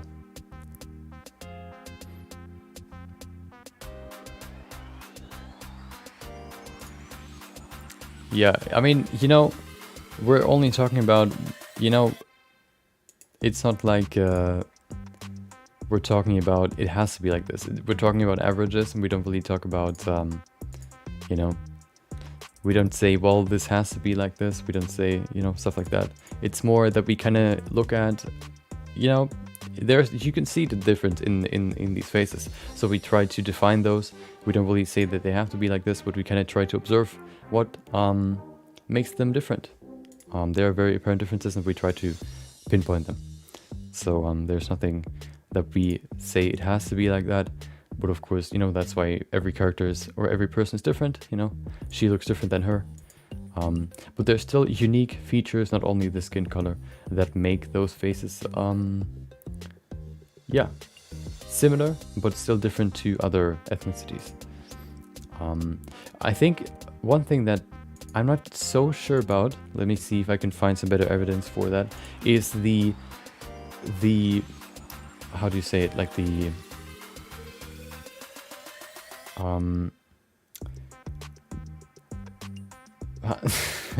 the forward movement of the teeth, or the lower part of the face. Let's see, Mid-Eastern to white. You mean Caucasian to Mid-Eastern? Hold on. Yeah, I think the closer you get in, I guess, where they live, or the closer you get in terms of, you know, where two people live, the closer they will look, or the closer they will be in, I guess, their characteristics. Let's see. What was it? Mid-Eastern phase. So that's more, I guess, Indian, or what would that be? I don't even know. No, that's what is it? Like Arabic, for example. And then what was the other one? I guess Caucasian, we could say. But there's still differences, you know. There's a reason why, you know. Okay, well, let's not go there.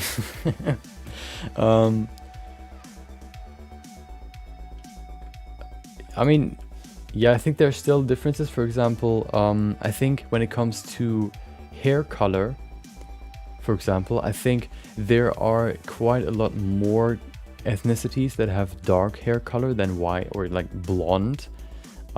That's one thing we can see here. You know, they basically all have dark hair color, a dark hair color, like dark brown or black.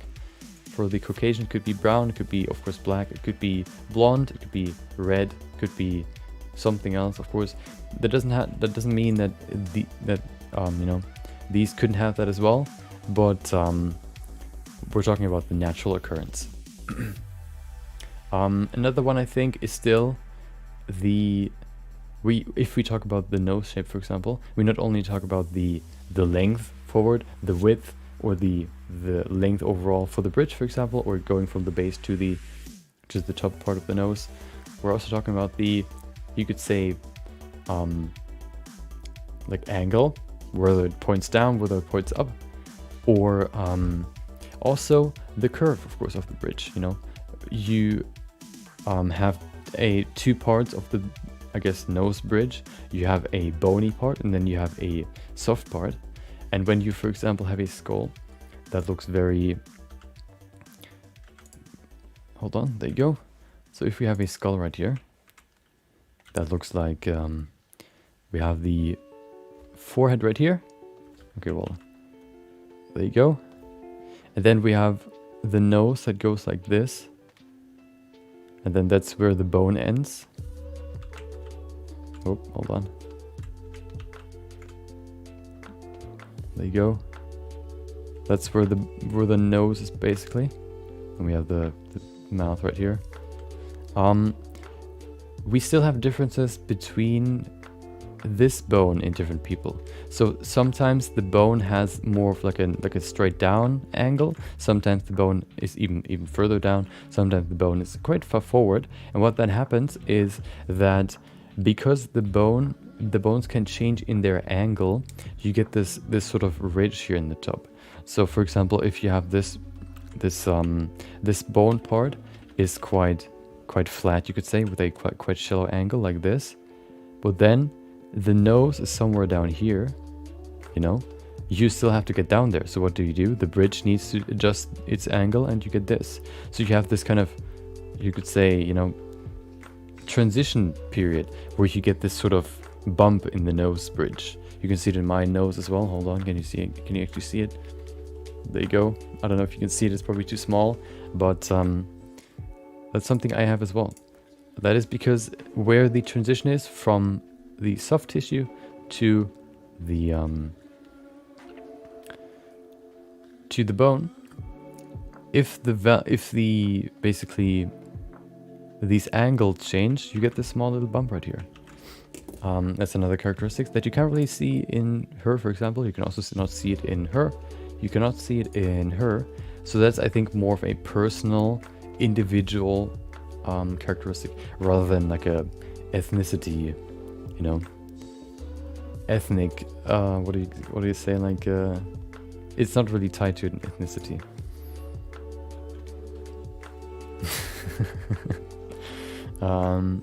Okay.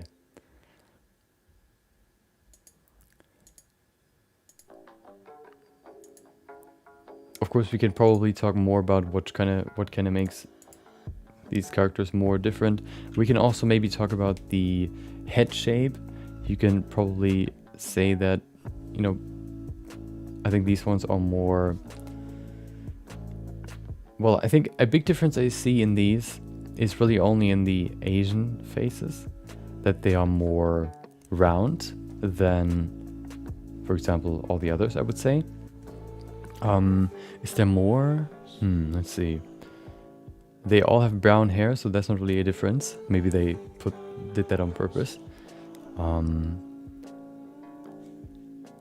The forehead is quite shallow, you could say, of course, because the face overall is quite flat for Asians. Of course, we could go to the lips. You know, they have quite thin lips. Usually, I think Asians also tend to have bigger lips, although their face is quite flat. I don't know why. What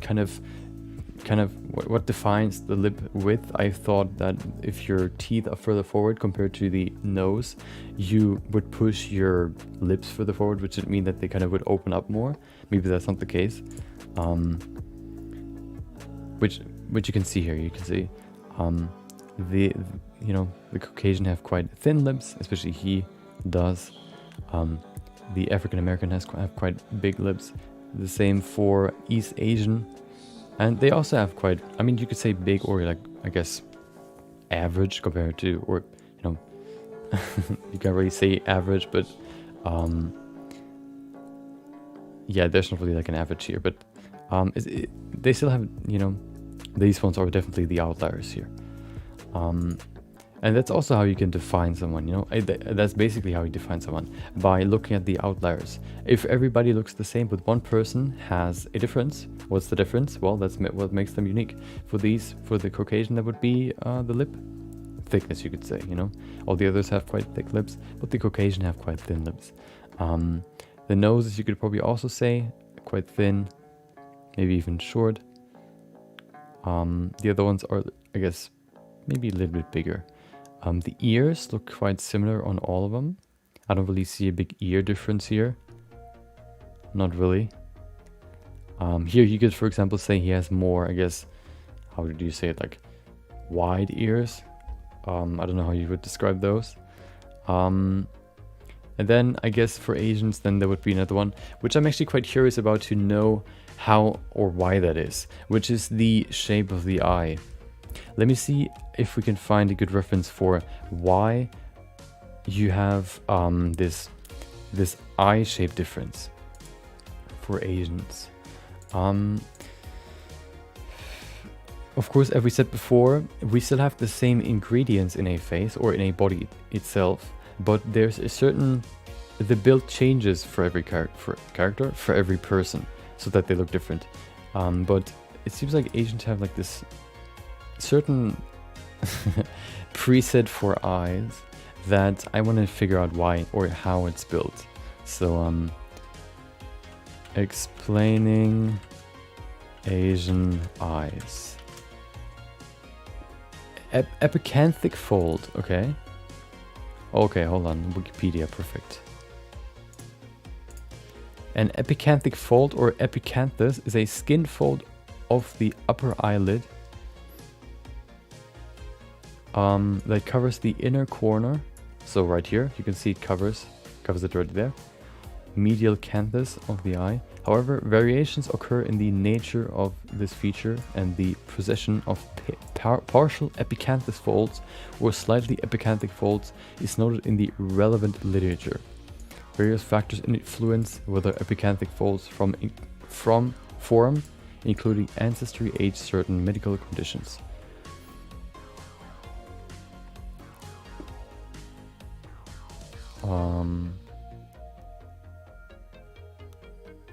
Epicanthus means above the canthus. Which canthus? Hold on. I guess the canthus is the eyelid, with canthus being the Latinized form of ancient Greeks, canthus, corner of the eye. Oh, okay. So variations in the shape of the epicanthic fold has led to 4 types being recognized. Epicanthus supraciliaris, runs from the brow, curving downwards towards the lacrimal sac, whatever that is. Hold on. I think you might find something interesting when you look that up. When I did, they basically said politics made it that way, like We Dream of Barbie. Well, so do you mean it's only it's only, what is it, because of society that they have different eyes? Do you mean that? Which isn't really the case, you know. So I think what they describe here, which is the epicanthus supraciliaris, runs down from the brow, curving downwards towards the, what is the lacrimal sac?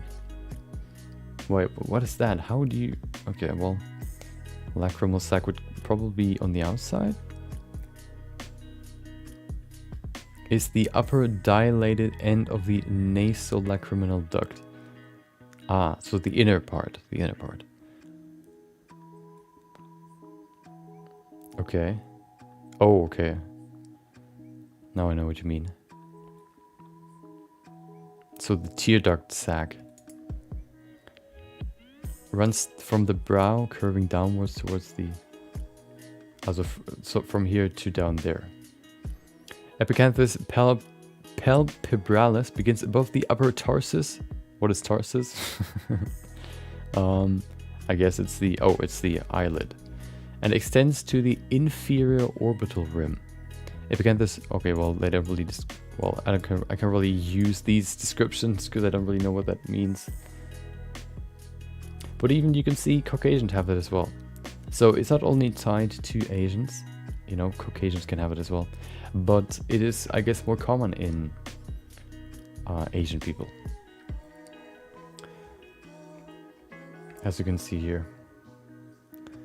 High frequency populations. The highest frequency of occurrence of epicanthic folds is found in specific ethnicities: East Asian, Southeast Asian, Central Asians, North Asians, Polynesian, Micronesians, Native Americans. Okay, that's interesting. Mestizos. Okay, blah blah blah blah blah. Among South Asians, they occur at very high frequencies. Among the Bhutanese, Northeast Indians, Kharti, and whatever types of Eastern India. In some of these populations, the trait is almost universal, specifically in Eastern Asian and Southeast Asian, where a majority of up to 90% in some estimations of adults have this feature. They also occur at considerably lower frequency in other populations. Okay. Age, medical condition. Do we have like a description or structure? What is it called? Epicanthic fold. Epicanthic fold.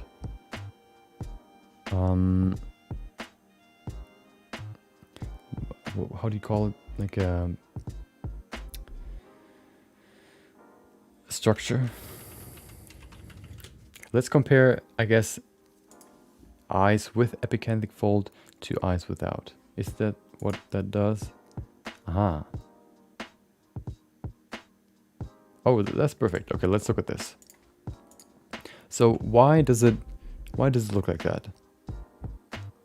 No fold, internal. Oh, that's where it connects to the inner piece. External, where it connects to the outer piece. Median, where it connects in the middle. Okay, or where it kind of covers in the middle.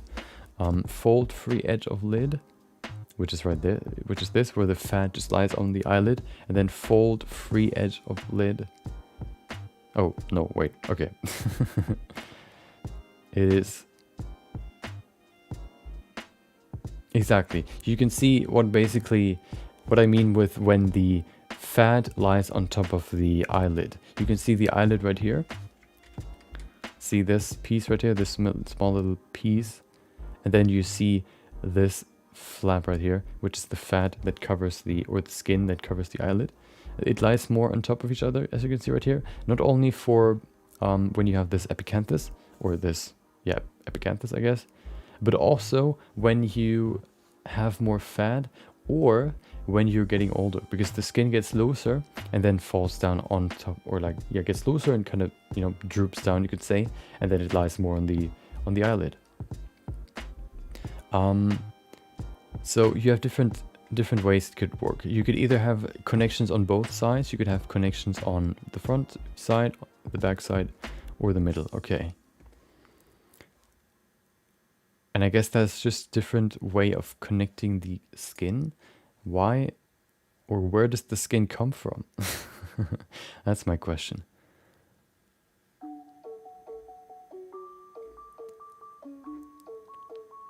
Let's see. So we can probably compare it to... Oh, wow. Let's look at the...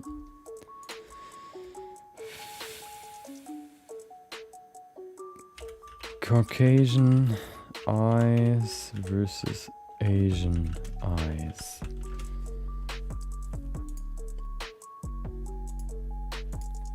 There you go, that's pretty good. Okay, let's look at this.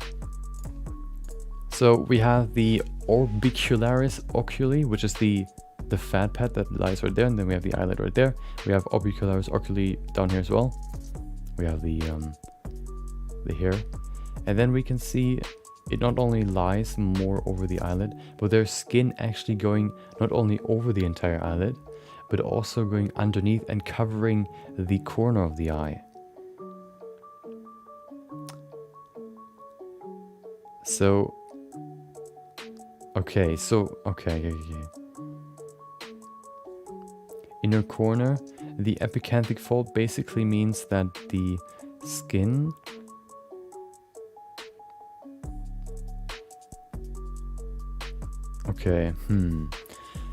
So it would be the same if you would now grab this skin and pull it over over this, so you create like a fold, basically, I guess. Okay. I get it.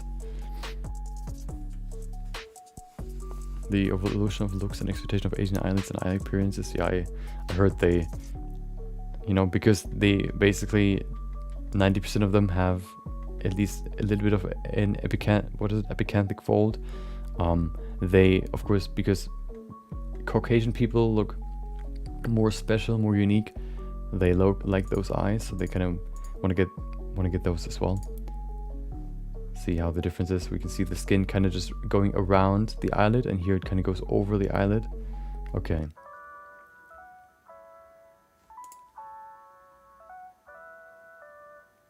We can see it here as well. Here it not connects to the inner corner as far as I see. It only connects to the outer corner, so that it kind of lies on top of it. Okay. Is there a difference here? No. What's the difference here? Is there a difference? I don't see. Well, it's kind of lower, I guess you could say. The eye hole. Caucasian, Asian. But that doesn't really make a difference, does it? Doesn't seem like it does. Okay.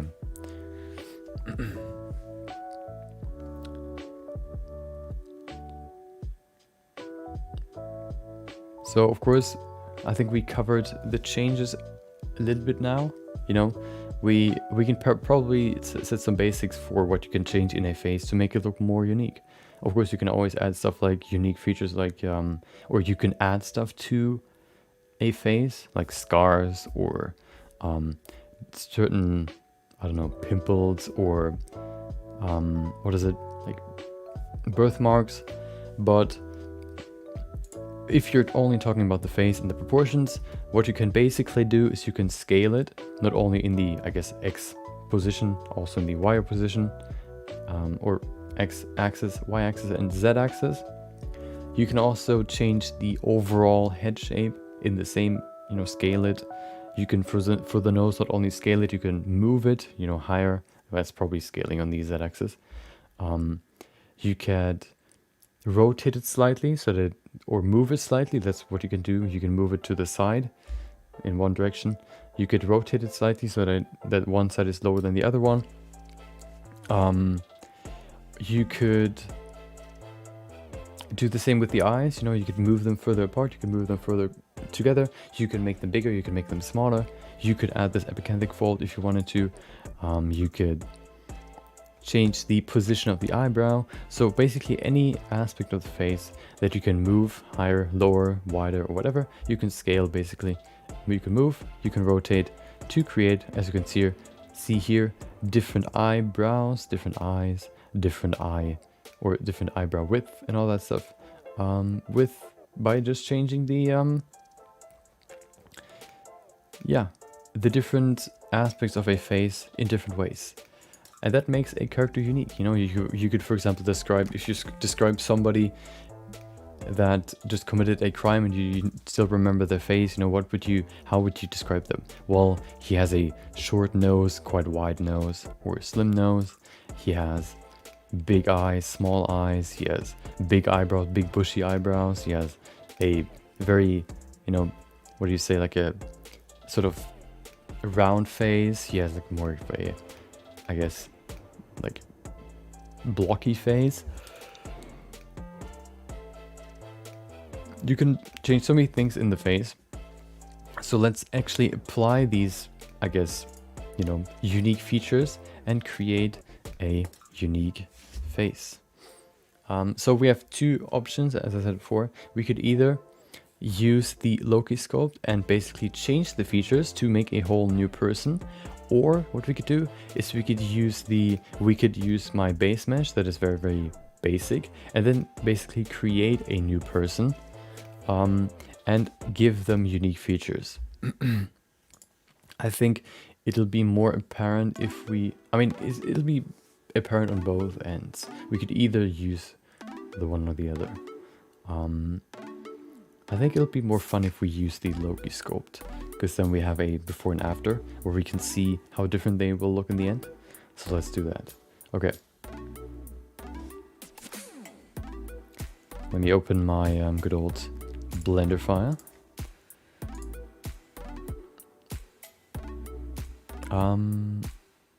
There it is.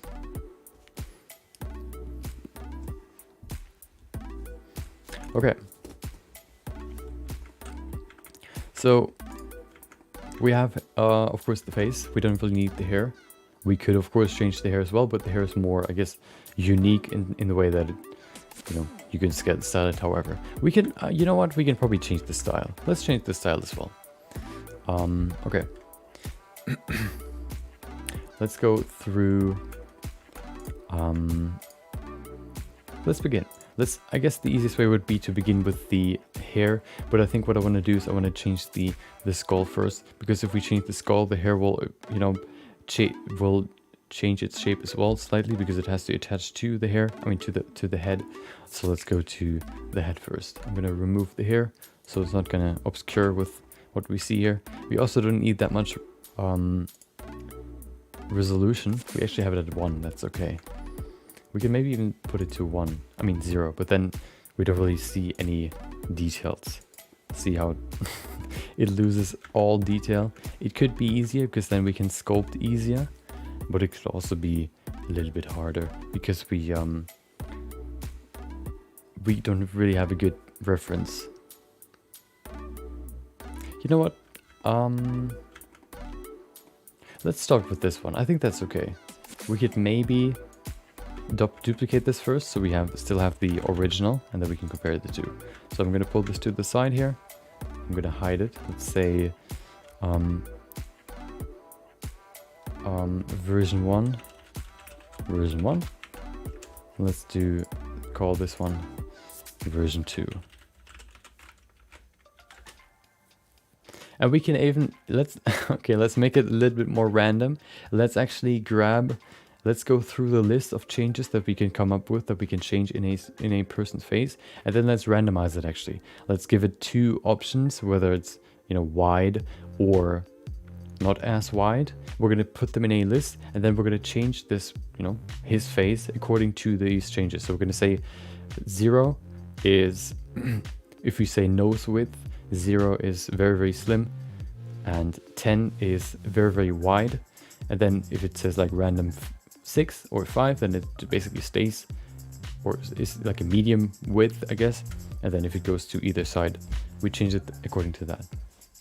Okay, let's begin with the let's use a good old text file. so we can actually write stuff down.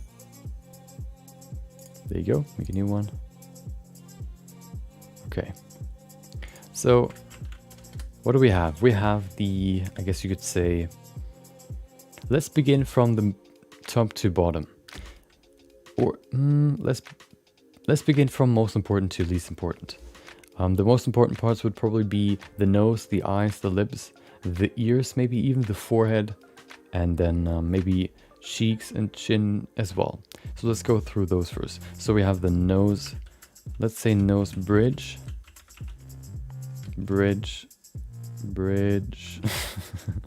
let's say nose bridge curve. If it's at 5, it's just going to go straight. If it's 0, it's going to go down. If it's, what is the other one? 10, it's going to go have this bump in the nose. Then we have, what is the next one? Nose bridge width. Then we have the nose, wait, let's actually put the nose length up here. Nose length. Let's say nose width overall for the nostrils, basically. Let's say nose nostril width. Then we can say nose tip width. I don't want to go into too much detail, but I think the nose has a lot of characteristics that you can change. So I think we can go a little bit more detailed with the nose. We can then say the nose length, nose width. I guess we can say nose depth. I think that describes not really everything, but it's still, I think that's enough. Then we have the eyes. Let's say eye position width. We have eye position height. We have eye position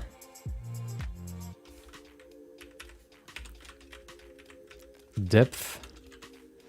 We have the eye, let's say, should we say size? Let's say size.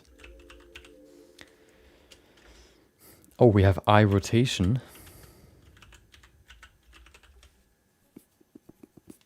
Then we have, do we have more? Let's see. I think that's enough. Let's go to the mouth. Let's say we could of course split between the upper lip and the lower lip so that the lower lip can, for example, be, bigger or smaller than the lower the upper lip, but we're gonna keep it similar. So we're gonna say lip height, or let's begin with lip, height. Lip height, lip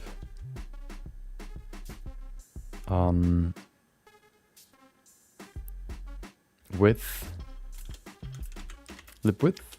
We have the, I guess, lip thickness, which, yep. And then we have, is there more?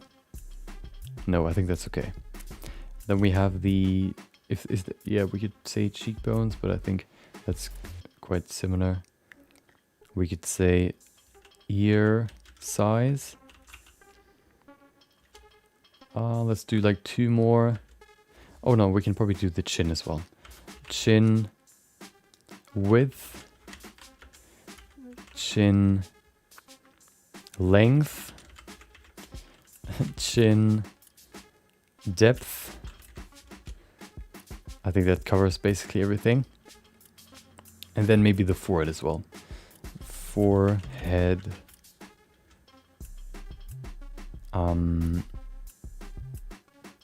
Width kind of is, actually we could probably use width. Forehead width. Forehead length. Let's say forehead depth. There you go. I think that covers basically everything. We have the eyes, we have the nose, we have the lips, we have the chin, we have the forehead, we have the ears. Could we say, oh, let's use cheekbone height. And then also cheekbone, I guess, width. Okay, so we have some, you know, parameters that we're going to change, or we're going to, I guess, randomize, and we're going to see what we get. And according to that, we're going to change this. Of course, he has some basic stats. For example, his nose is quite thin, you could say. You could maybe also say his nose is quite long. Overall, the face you could describe as quite long. Lips are thin. So there are some parameters already set. It's not a basic face, but I think it'll be more fun to just, you know, to compare the two. So I'm going to remove the multi-res from this one, just so I can start over. There you go. Multi-res again. Okay. Let's randomize these values.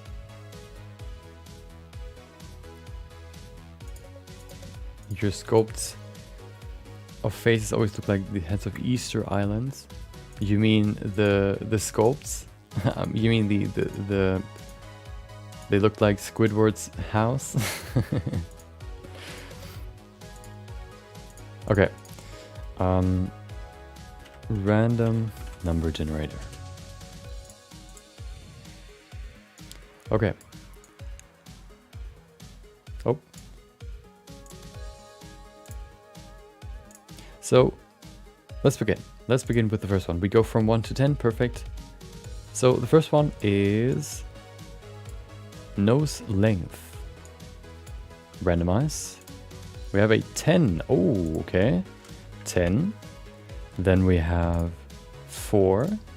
4. Then we have 5. Then we have 9.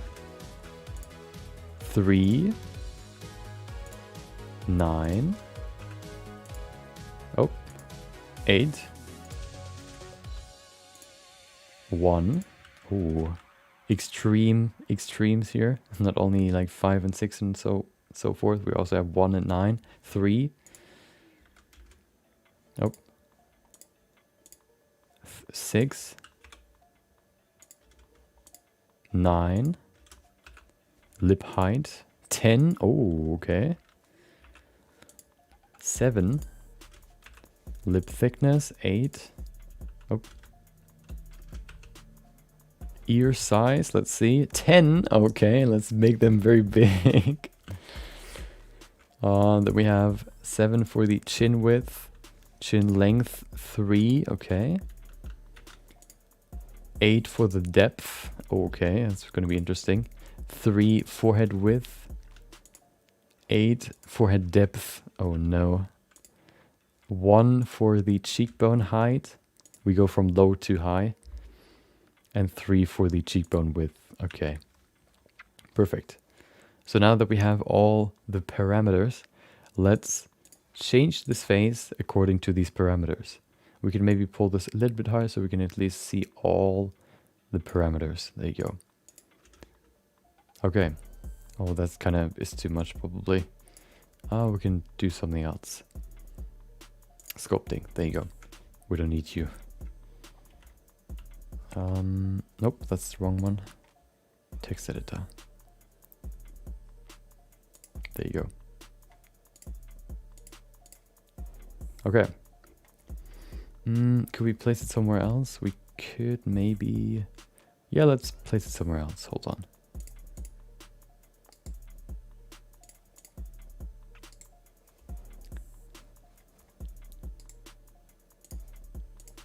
There you go. Place it right there.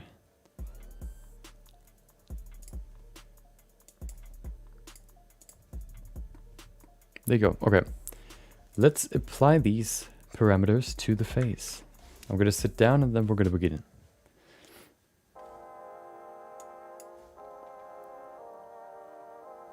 Hold on. Yep, there you go.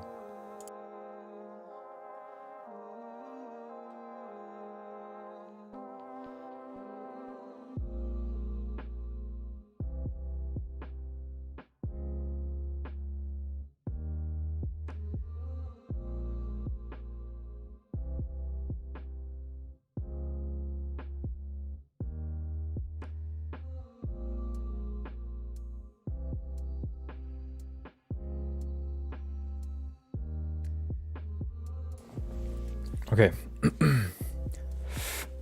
Let's begin. So, okay, let's I guess we could just go from the from bottom to top. I think that's the easiest thing we can do. So one thing we can do to make it easier would be to kind of remove his features. We can very easily do that by using the filter brush. Is it called the filter brush? Something like that, mesh filter. And then we can use it to smooth the entire face. If you set the strength to 10, it'll be a little bit easier. See how we can smooth everything out? We don't have to do it too much. Maybe like that. See how basic it looks. We could maybe smooth these pieces here with some more as well. There you go. Okay. Wait, oh, okay, we have to bring back symmetry. Is there symmetry in this sculpt? If not, then we can bring it back. Okay, now it is. Okay, perfect.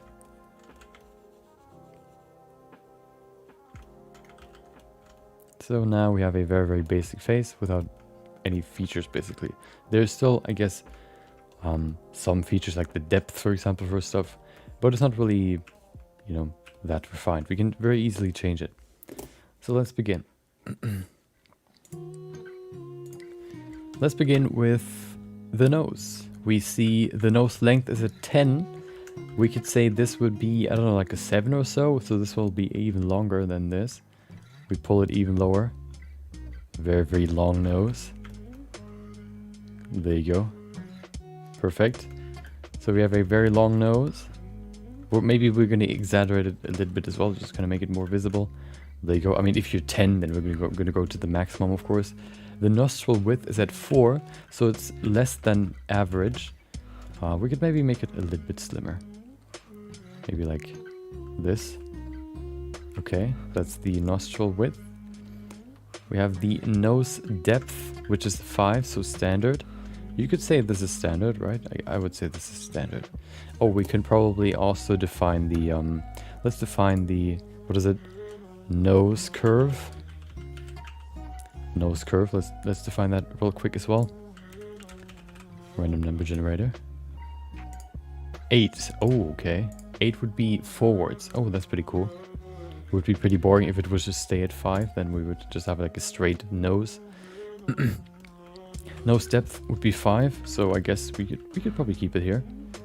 Nose tip width. Oh, we didn't even define that. Hold on. 6. That would be quite standard. Let's see. So the nose tip. Let's kind of give it some more volume here, just a little bit more. Yeah, I think that's okay. That's kind of the standard. Maybe a little bit thinner. There you go. We have the nose bridge curve. Wait, we actually have it, which is 3. So it goes down. Okay. 3. So it goes inwards. Like this. Okay.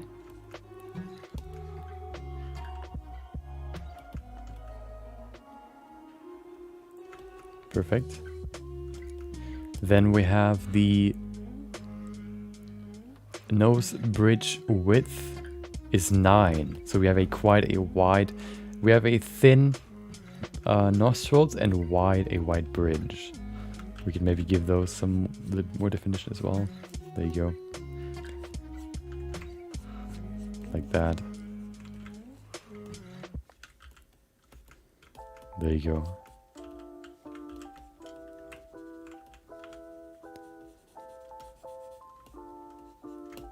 Okay. He already looks different. Let's go to the eye position. The width is at 8, so he actually has quite wide eyes. So we're going to grab them and pull them further apart.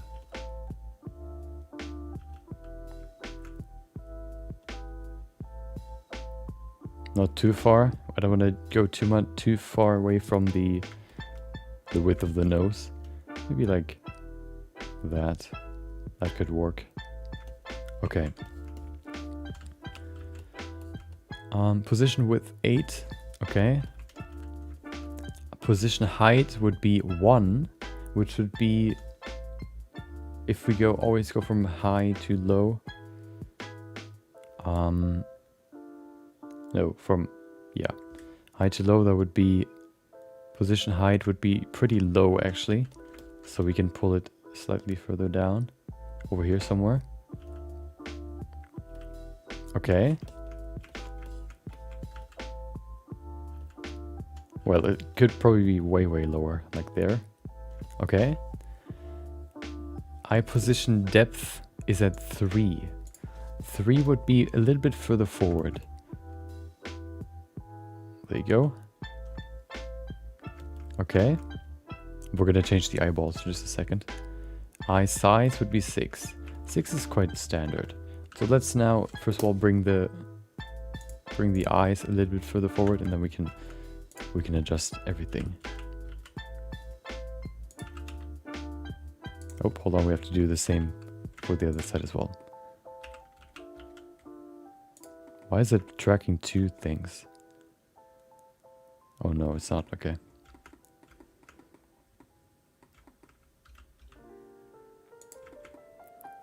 There you go.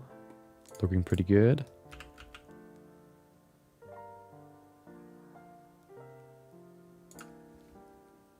Copy and paste. There you go. So now we have adjusted the eyes. Let's give them actually a shape. Right now it just looks like some sort of opening, like a hole. Let's give them this good old eyelid fold. We're also going to give these eyelids some more depth. We're going to give it some more resolution later. There you go. What you can also see is that sometimes, or most of the time, when your eyes are further out of the head, the fat pad and also the eyelid at the bottom poke further forward, which can look a little bit different as well. Okay.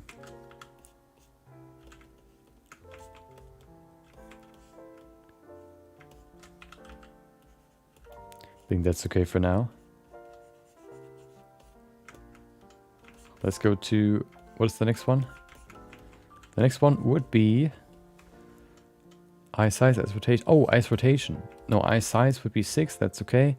Eye rotation would be 9.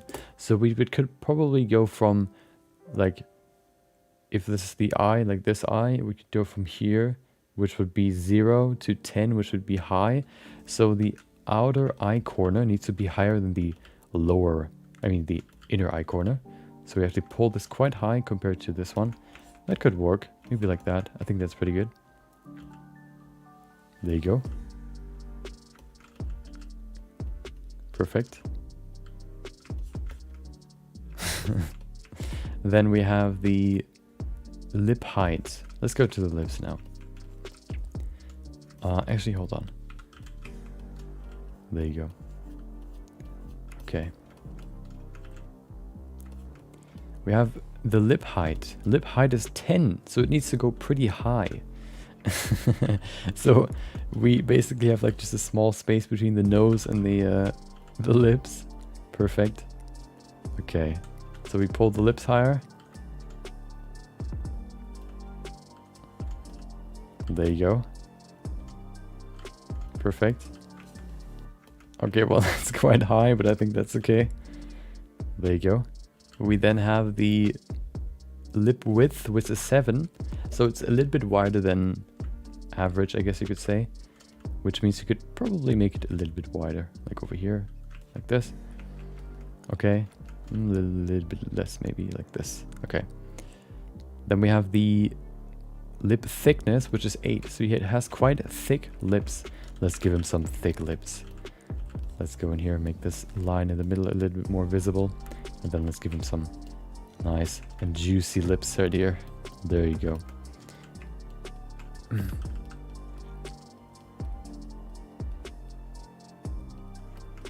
Look at that.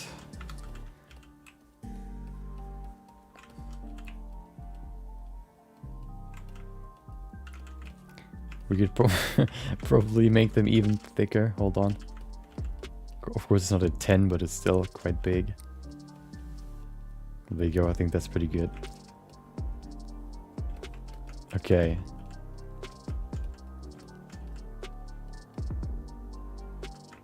So we have thick lips. What's the next one?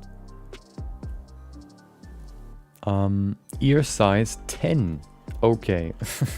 First of all, we see the base of the ear usually as at the bottom of the nose. So we need to pull this ear lower first. Somewhere down here. There you go. And then we need to make it a lot bigger. So usually if you talk about ear size, the length doesn't really change, but I guess this shape, or I'm just going to show you what I want to change here. We can make these, I guess, bigger in this direction.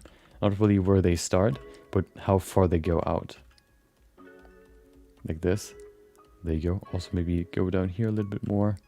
Just make the ears overall a little bit bigger. Like this. Okay. Those are some big ears. Okay.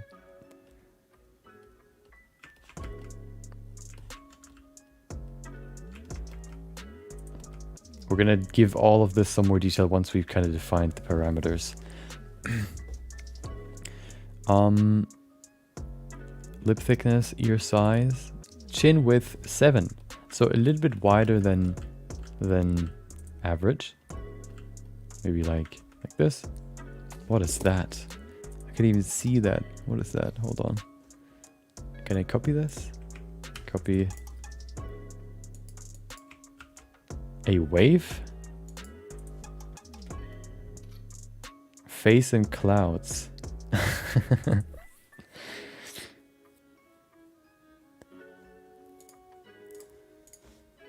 I don't know what you mean by that, but yes. Maybe. Okay. What was the change? Oh, chin. Chin width looks good, I think, in my opinion. We could make it wider, but we're going to keep it there. Then we have the chin length, which is 3. Which means it needs to be quite short. So we're going to pull it higher. Maybe over here somewhere. Like this. It needs to be actually quite very, very thin. I mean, short. Like this. Okay. We can see how much different this already looks. See, between these two, of course, we still have we smoothed them. So, of course, it looks a little bit different. But even just comparing these two, of course, we need to give him some more detail later. But overall, how different it looks. Chin length 3, chin depth 8. Okay, so this needs to be way, way further forward. There you go.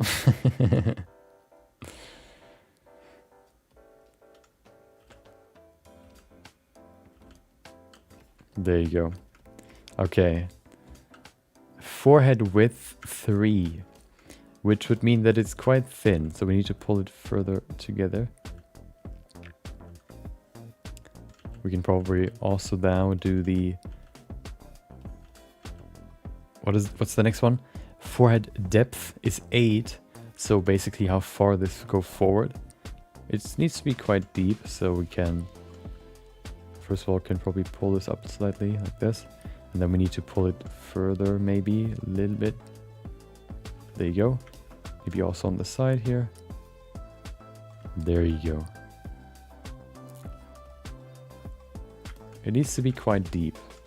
So this should work quite well. Perfect, okay. It's thin, but it's also quite far forward. You need to know, you need to learn your emoji. Okay. I expect you to do better. Cheekbone height 1, so quite low. So we need to pull the cheekbones lower. I guess they're not that visible because we smoothed them, but still, they're still there. So we can just pull them a little bit lower, maybe even here. There you go. Okay, and then cheekbone width 3, so they're quite far in the middle, or they're not poking out as much. There you go. Okay, so now that we've defined the parameters, we can change the face. What we can also maybe do is we can adjust the head shape a little bit, maybe. Pull it a little bit lower.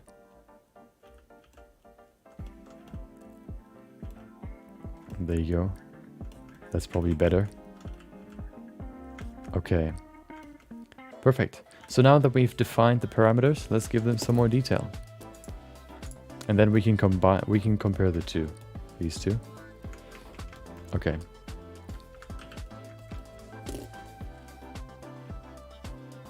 Nope, we don't need dynamic topology. Sketchy Salamander, welcome. Hope you... I think I remember your name. I think I heard your name before.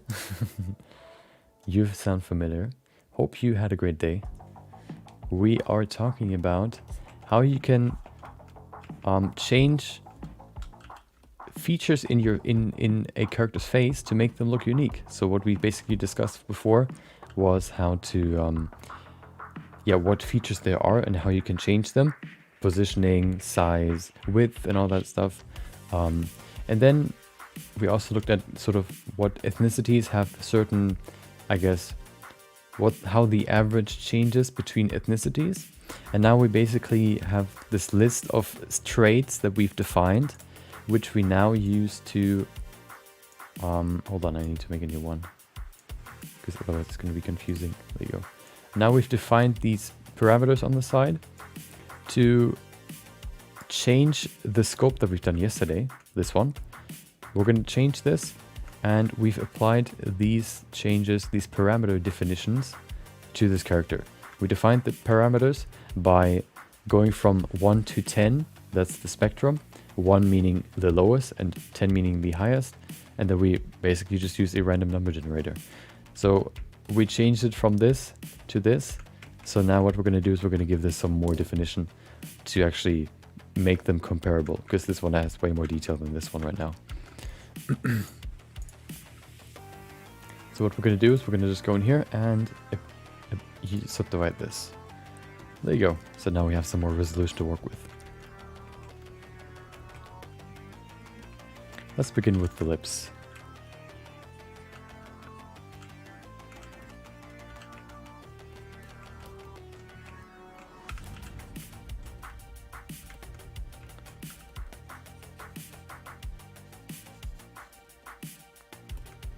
Yeah, it's quite complex. It's also quite vast. That's why I want to do a video for next week that will kind of cover this topic a little bit more in detail.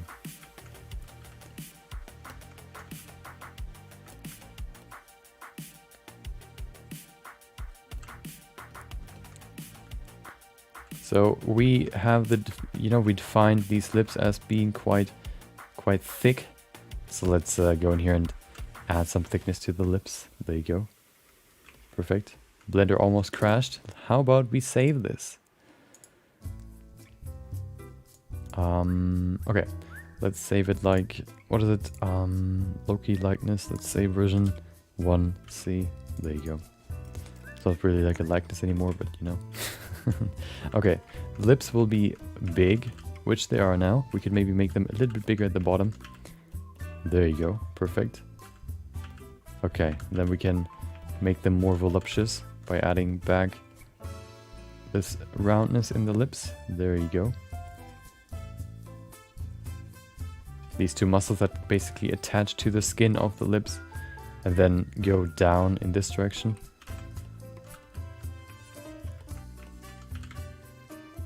There you go. Perfect. So the lips are quite thick now. They can probably also need some more definition here at the bottom. Pull them out some more. There you go.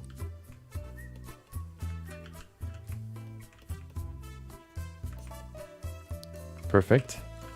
Then we have the... we can probably, first of all... Now let's define the aspects of the face first, before we add stuff like fat pads, for example, to kind of just detail everything. So let's go to the nose. First of all, the nostril, of course. There you go.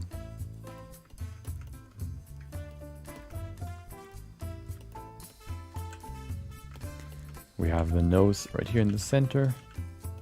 The hole, basically. There you go.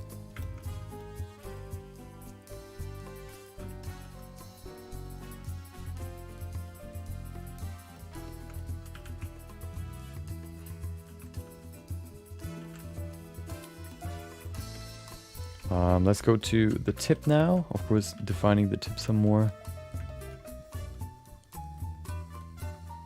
For lips, the easiest way to look at them is to start off very flat.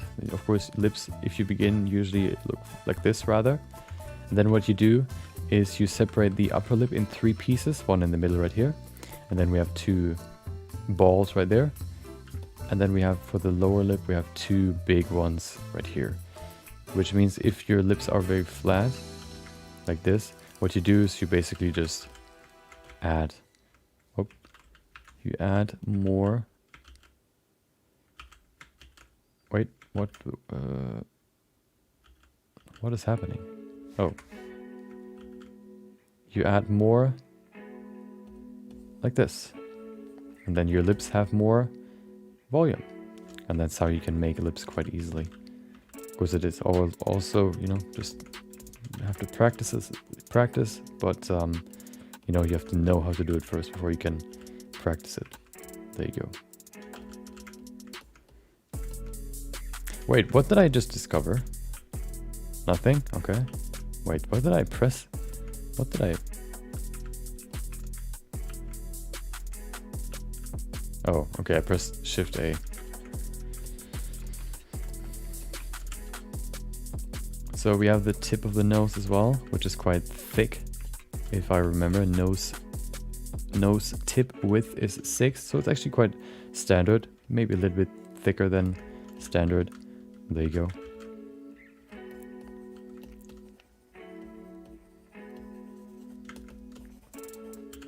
Okay. The bridge is... What is it? Bridge width is 9, so quite wide. We can do this to make it kind of more wide, I guess. Also, maybe down here we can kind of widen it. There you go, perfect.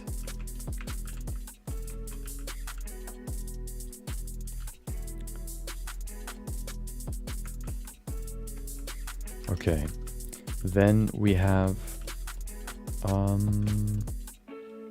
the nose looks pretty good now. We can maybe go in here and kind of give it some more depth. Just poke in here, digging in like this. Perfect. Okay. Oh yeah, the eyes need some more detail now.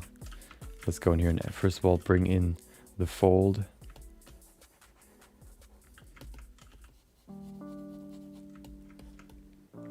We also have... There you go.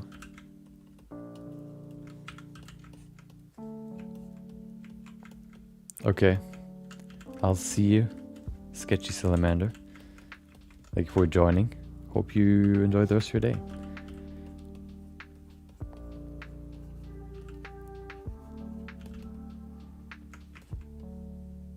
There you go. Okay.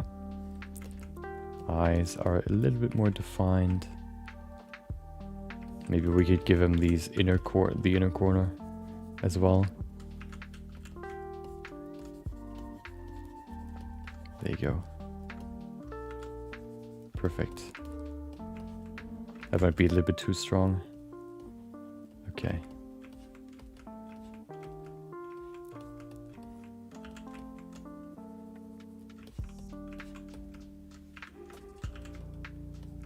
Okay, the forehead. The forehead is what's the forehead?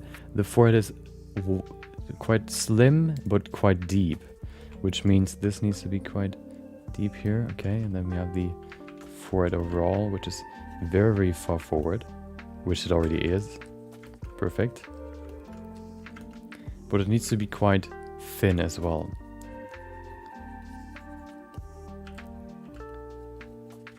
There you go.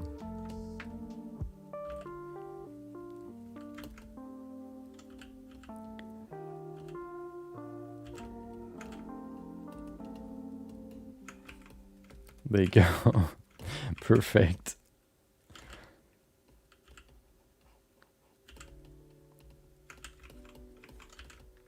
Okay.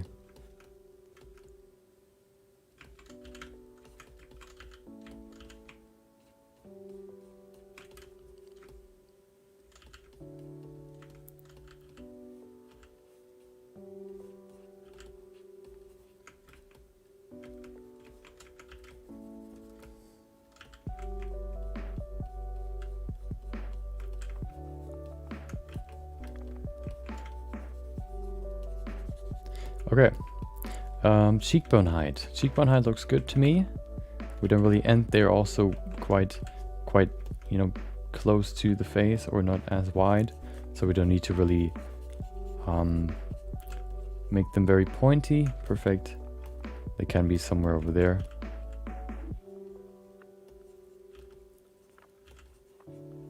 Perfect. Okay, now that we have everything in the face, let's give the face some more definition by adding the fat pads, for example. So let's begin with the most obvious one, which is right here, going from the nose to the rest of the face, or the lips, or the cheeks, you could say. From here, down, and over here.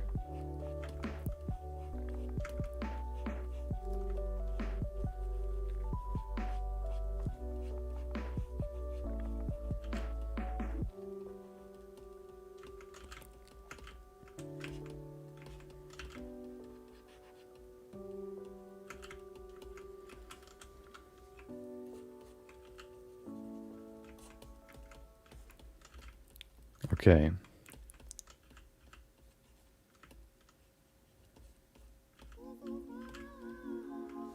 We could maybe remove his smile. Actually, no, he can keep smiling. Okay.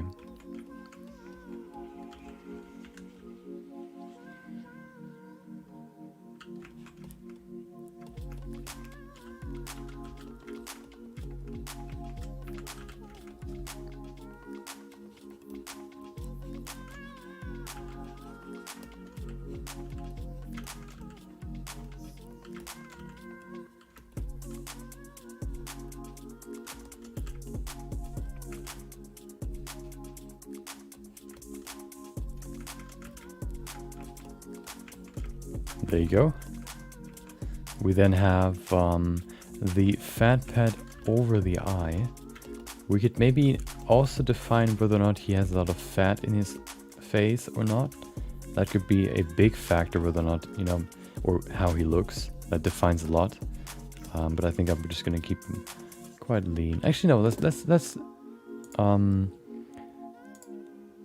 randomize that as well. 7. Okay. Fat 7. 7 would be a little bit above average, so we can probably add some more over here.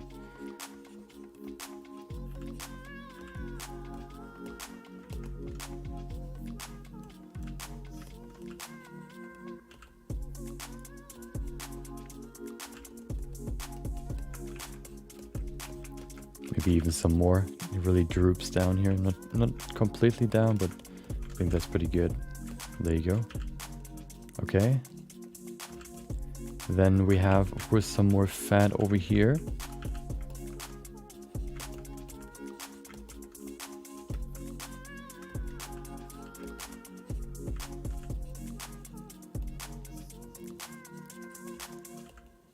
There you go.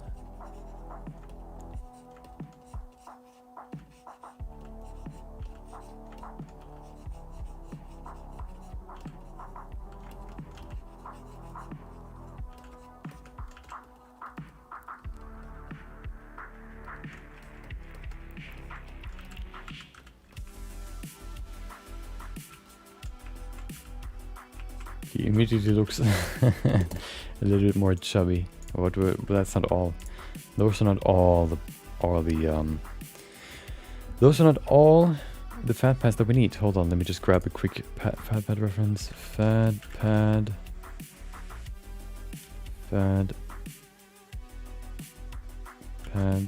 face.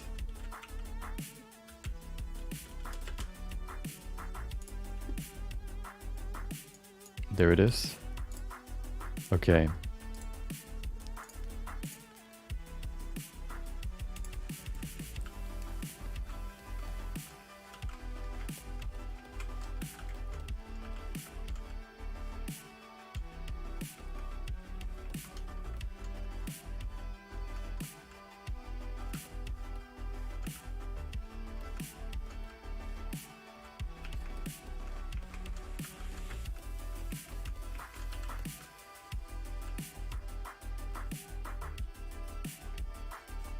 course, the fat kind of, you know, droops down, so it sometimes even covers some of the pieces here, like the corner of the mouth. It usually does that by itself, but it is even more apparent if you have more fat. There you go. We also, I guess the most apparent ones would be down here where the cheeks and chin is. Especially here on this side. Give this some more fat as well.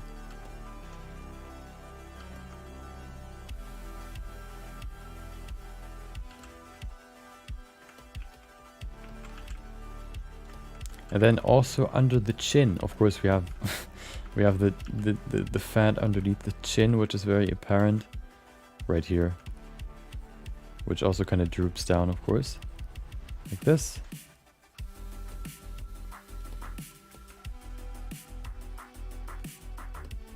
And then we have another one which kind of falls down like this and then goes over to the chin.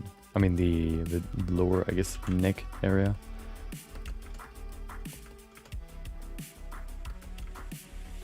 Everything gets softened out more if you have more fat. For example, like the jaw, we don't really see the jaw anymore. The definition gets removed, gets hidden underneath all the fat, basically.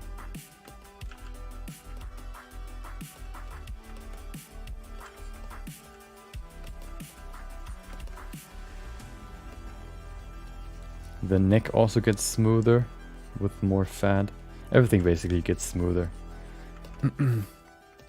There you go. Okay, let's see. So we probably can also add some more here for the eyelid. The eyelid is more, I guess, personal, but why don't we just add it to make it look even more unique, you know? There you go. Add more at the bottom than the top because it falls down. There you go.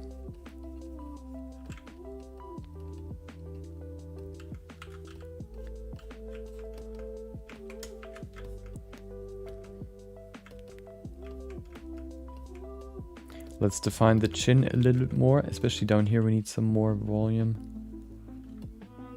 Like a double chin, basically.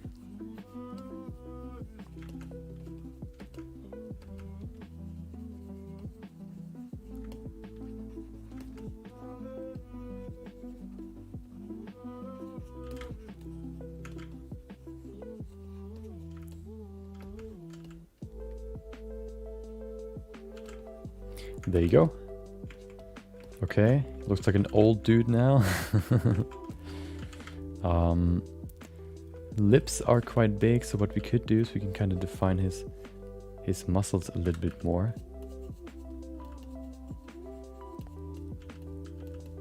Right here.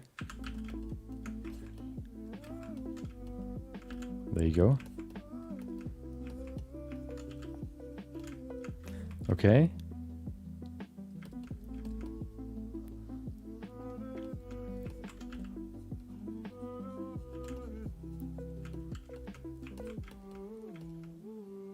We could also, of course, go into the neck region if we wanted to, but I think I'm going to keep the neck just how it is. Maybe we could kind of smooth it out some more, but I think that's we're gonna stay on the head.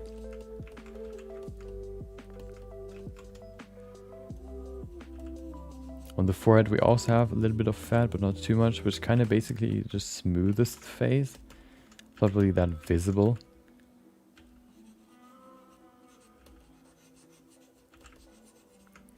There you go. Okay, so now that we've added some fat to him, he looks way different than what he looked like before. And even more different than what we had before in the sculpt that we use as the reference, or as the base. There you go. Let's go to cheekbone, okay, looks good. Yeah, I mean, yeah, now we can basically add some more depth, some more detail. We can also maybe put the forehead a little bit, give it some more depth right here. And there you go. With some groovy tunes in the background. There you go.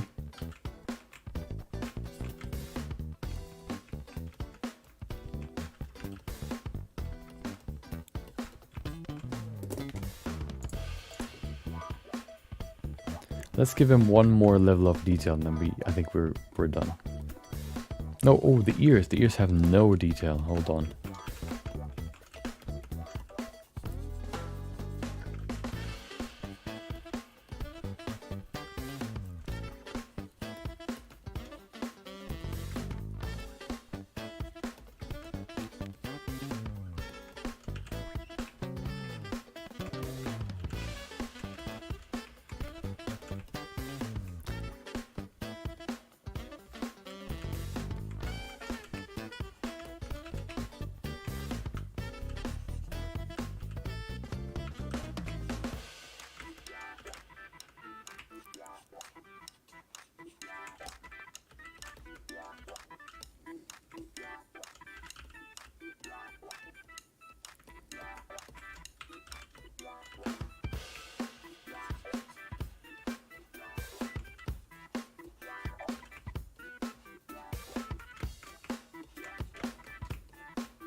Okay. There you go.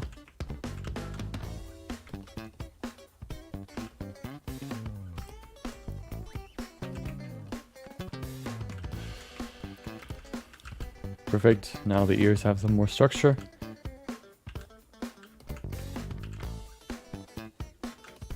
It's not really that refined, but that's okay. We're not going for perfection. We're going for occasion. There you go.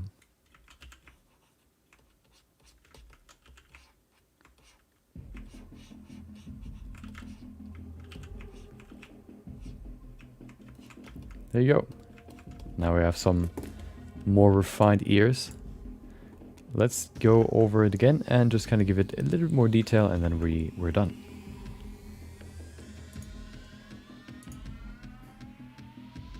So we go back to the multi-resolution modifier and use one subdivision more. There you go.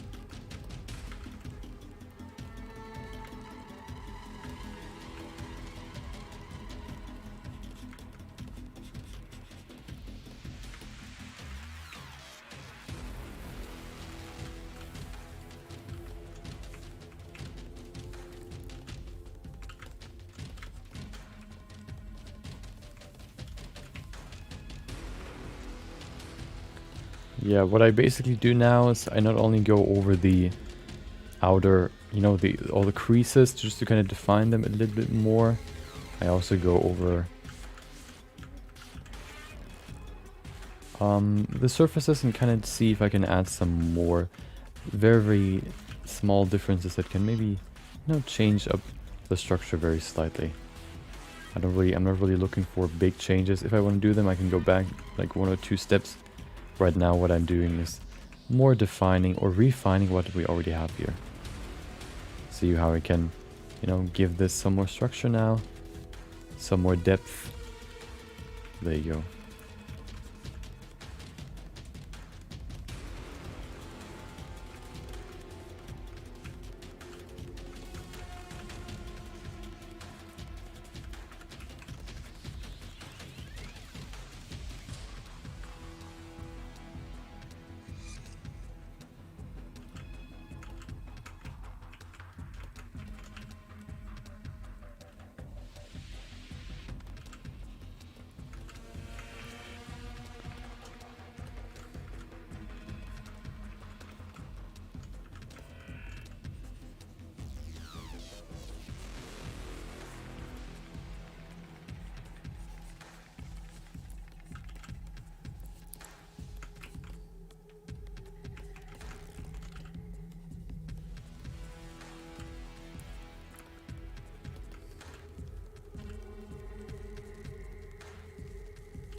Okay.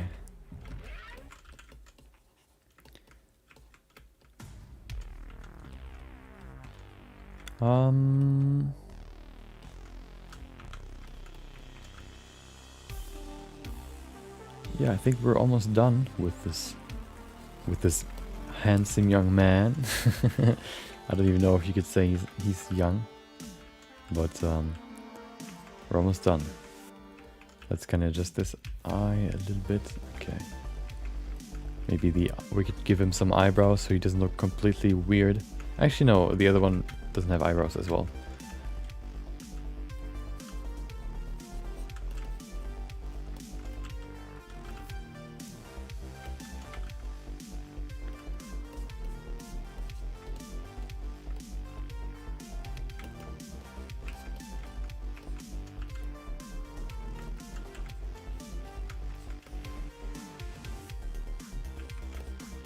Let's give these lips, make these lips a little bit more luscious, giving some more volume, refining the volume.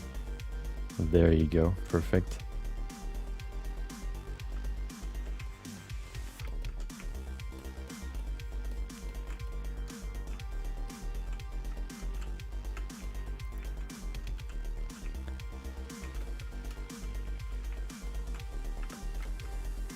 Especially up top here, we really don't have any concrete volume here. So let's give it some more.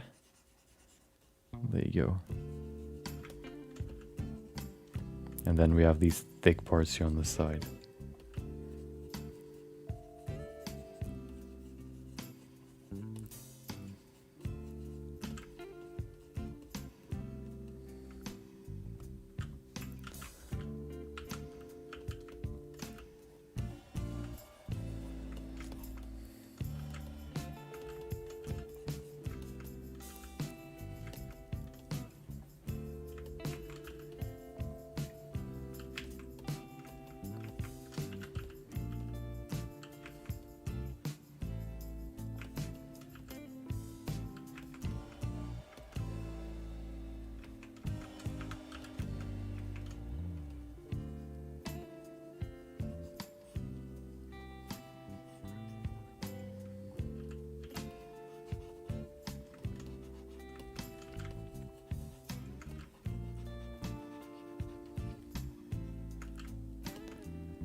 Okay, I think we're getting to the end.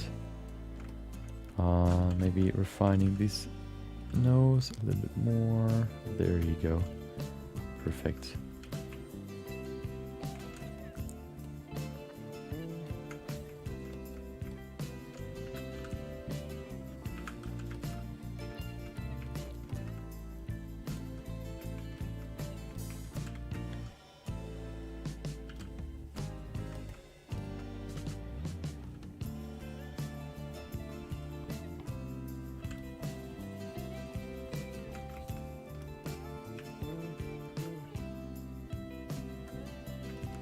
Okay, I think we're done. Let's compare the two to see the difference.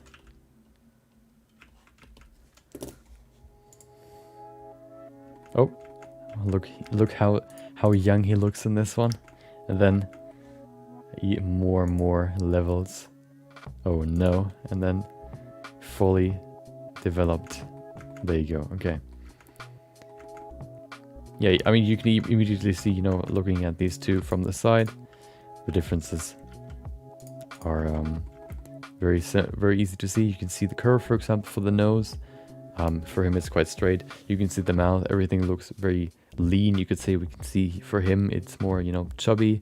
He has some fat under his jaw. He also is less defined in his face, just because overall he has more fat. The eyes are, I mean, the ears are bigger. The nose overall is slimmer, but the width of the bridge is way wider. That's why it looks like this. The lips are thicker, definitely visible right there. Nose, I mean the eyes are wider apart. So you can see by even just using the same base person and just changing aspects of the face, we can create very, very different looking characters. Let's look at this in rendered view. I'm curious. There you go, look at him. Look at him. let me do some, we can't really do that. Okay. Well, what we could do though, is we can kind of pull it down and then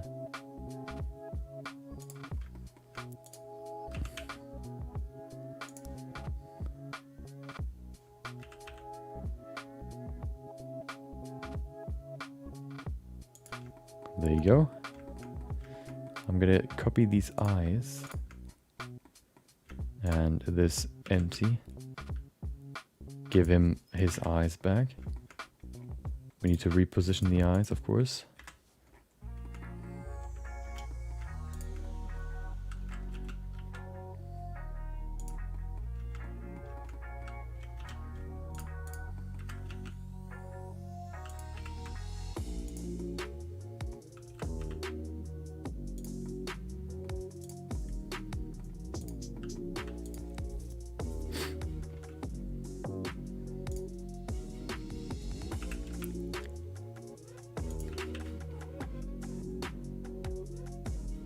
Okay, that's roughly the spot. Perfect. So I'm gonna parent everything together so we can move them. We can switch between the two. Parent.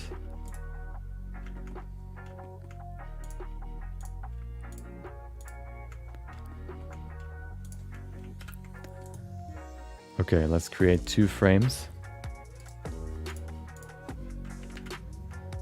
That's the first one. Let's increase the detail here.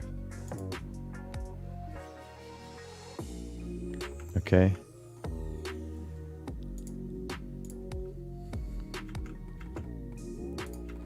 And then frame 2. Let's first of all set the keyframes here. Number 2.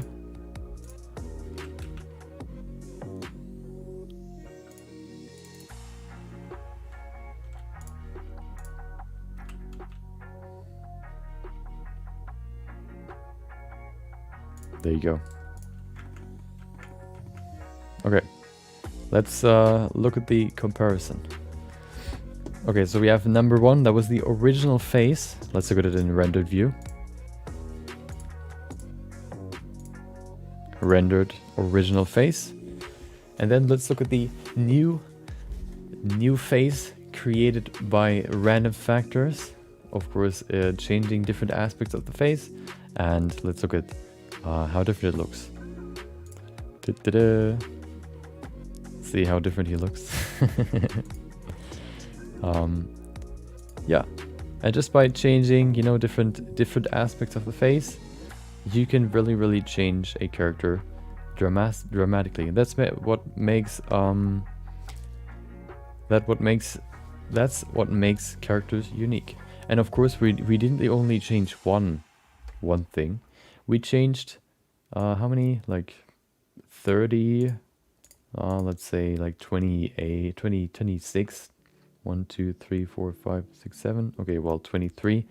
We changed 23 things in his face to make him look way different. And of course, the more we change, the more we can change. The more we can, yeah, change up the look and make him look different. Your fire isn't showing up in the render view, but shows up in the shader on matte view. Yeah, I had that problem as well, where you see the fire in the viewport view, but then once you want to render it, it's just not there. I can't tell you what you can do to fix that. I have no idea. I had that problem once, and then I just said screw fire simulations. I'm never going to use them again. Since then, I've never tried to fix that problem.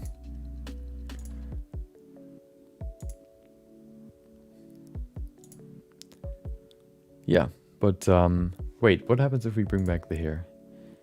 Okay, well, that looks weird. Not even he can wear it anymore. Why not? Is the hair too far back? Probably. Yeah, but that's how you can make your characters look more unique. How to give them character, you know? Okay, that's weird.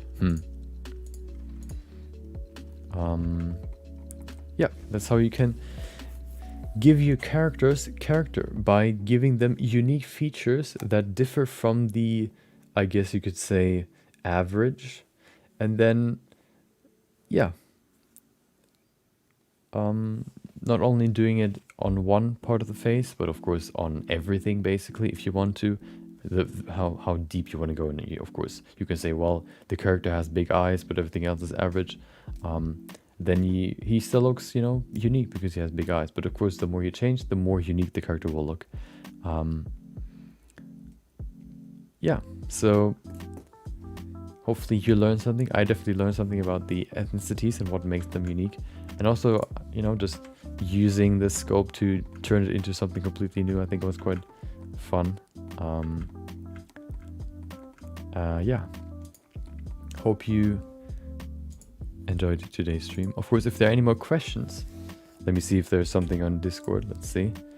Oh, many artists do females with defining attractive characteristics. It can be inspiring to see an artist create the opposite but still present a message without. You mean the witch? Yeah. So that's also one thing you can do. You can basically, hold on, there you go. You can convey a character, or you can convey a certain feeling with a certain with characteristics, like a long nose, like a, I don't know, like rigid nose, wide nose. All these things can have certain characteristics, or like I guess feelings tied to them, which can make it can kind of put a character also in sort of a certain, I guess you could say, scheme, theme, whatever. Yeah. Is there more? Nope. On topic? Nope. Okay. Yeah. Hope. Oh, I see your. I see your scoped hustler. Doesn't look too bad. I see. Wait. Okay. Yeah. I think what's missing is definition right now. Especially on the chest. The chest muscle goes around the arm, so it really has to go higher than around the arm muscles.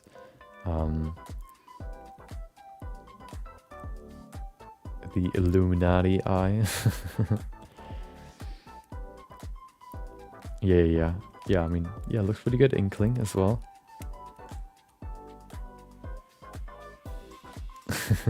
It's actually pretty cool that we, you know, I didn't even think about that. Like posting the reference in the Discord, so you guys can join as well. Everybody can join. I think that's pretty cool. And then kind of sharing the results. Yeah. I like it. Okay. Oh no! And then the Charmander. The Charmander. The Charmander, the muscular Charmander. Okay. Yep. But hope you learned something. Today we end a little bit earlier. Tomorrow will be a chill stream where we're gonna continue the animation. I want to finish it at some point, so we have to continue. Next week, I plan on doing more. Maybe we do, as I said before, in Discord. I think what we're going to do next week is we're going to dabble a little bit in Unreal Engine, kind of looking into it and kind of seeing, you know, how it works. And maybe we can even create something the first day. We'll see. I'm probably going to watch some tutorials probably, just to kind of, I guess, learn the basics, and then we can look into that as well. So I hope you enjoyed today.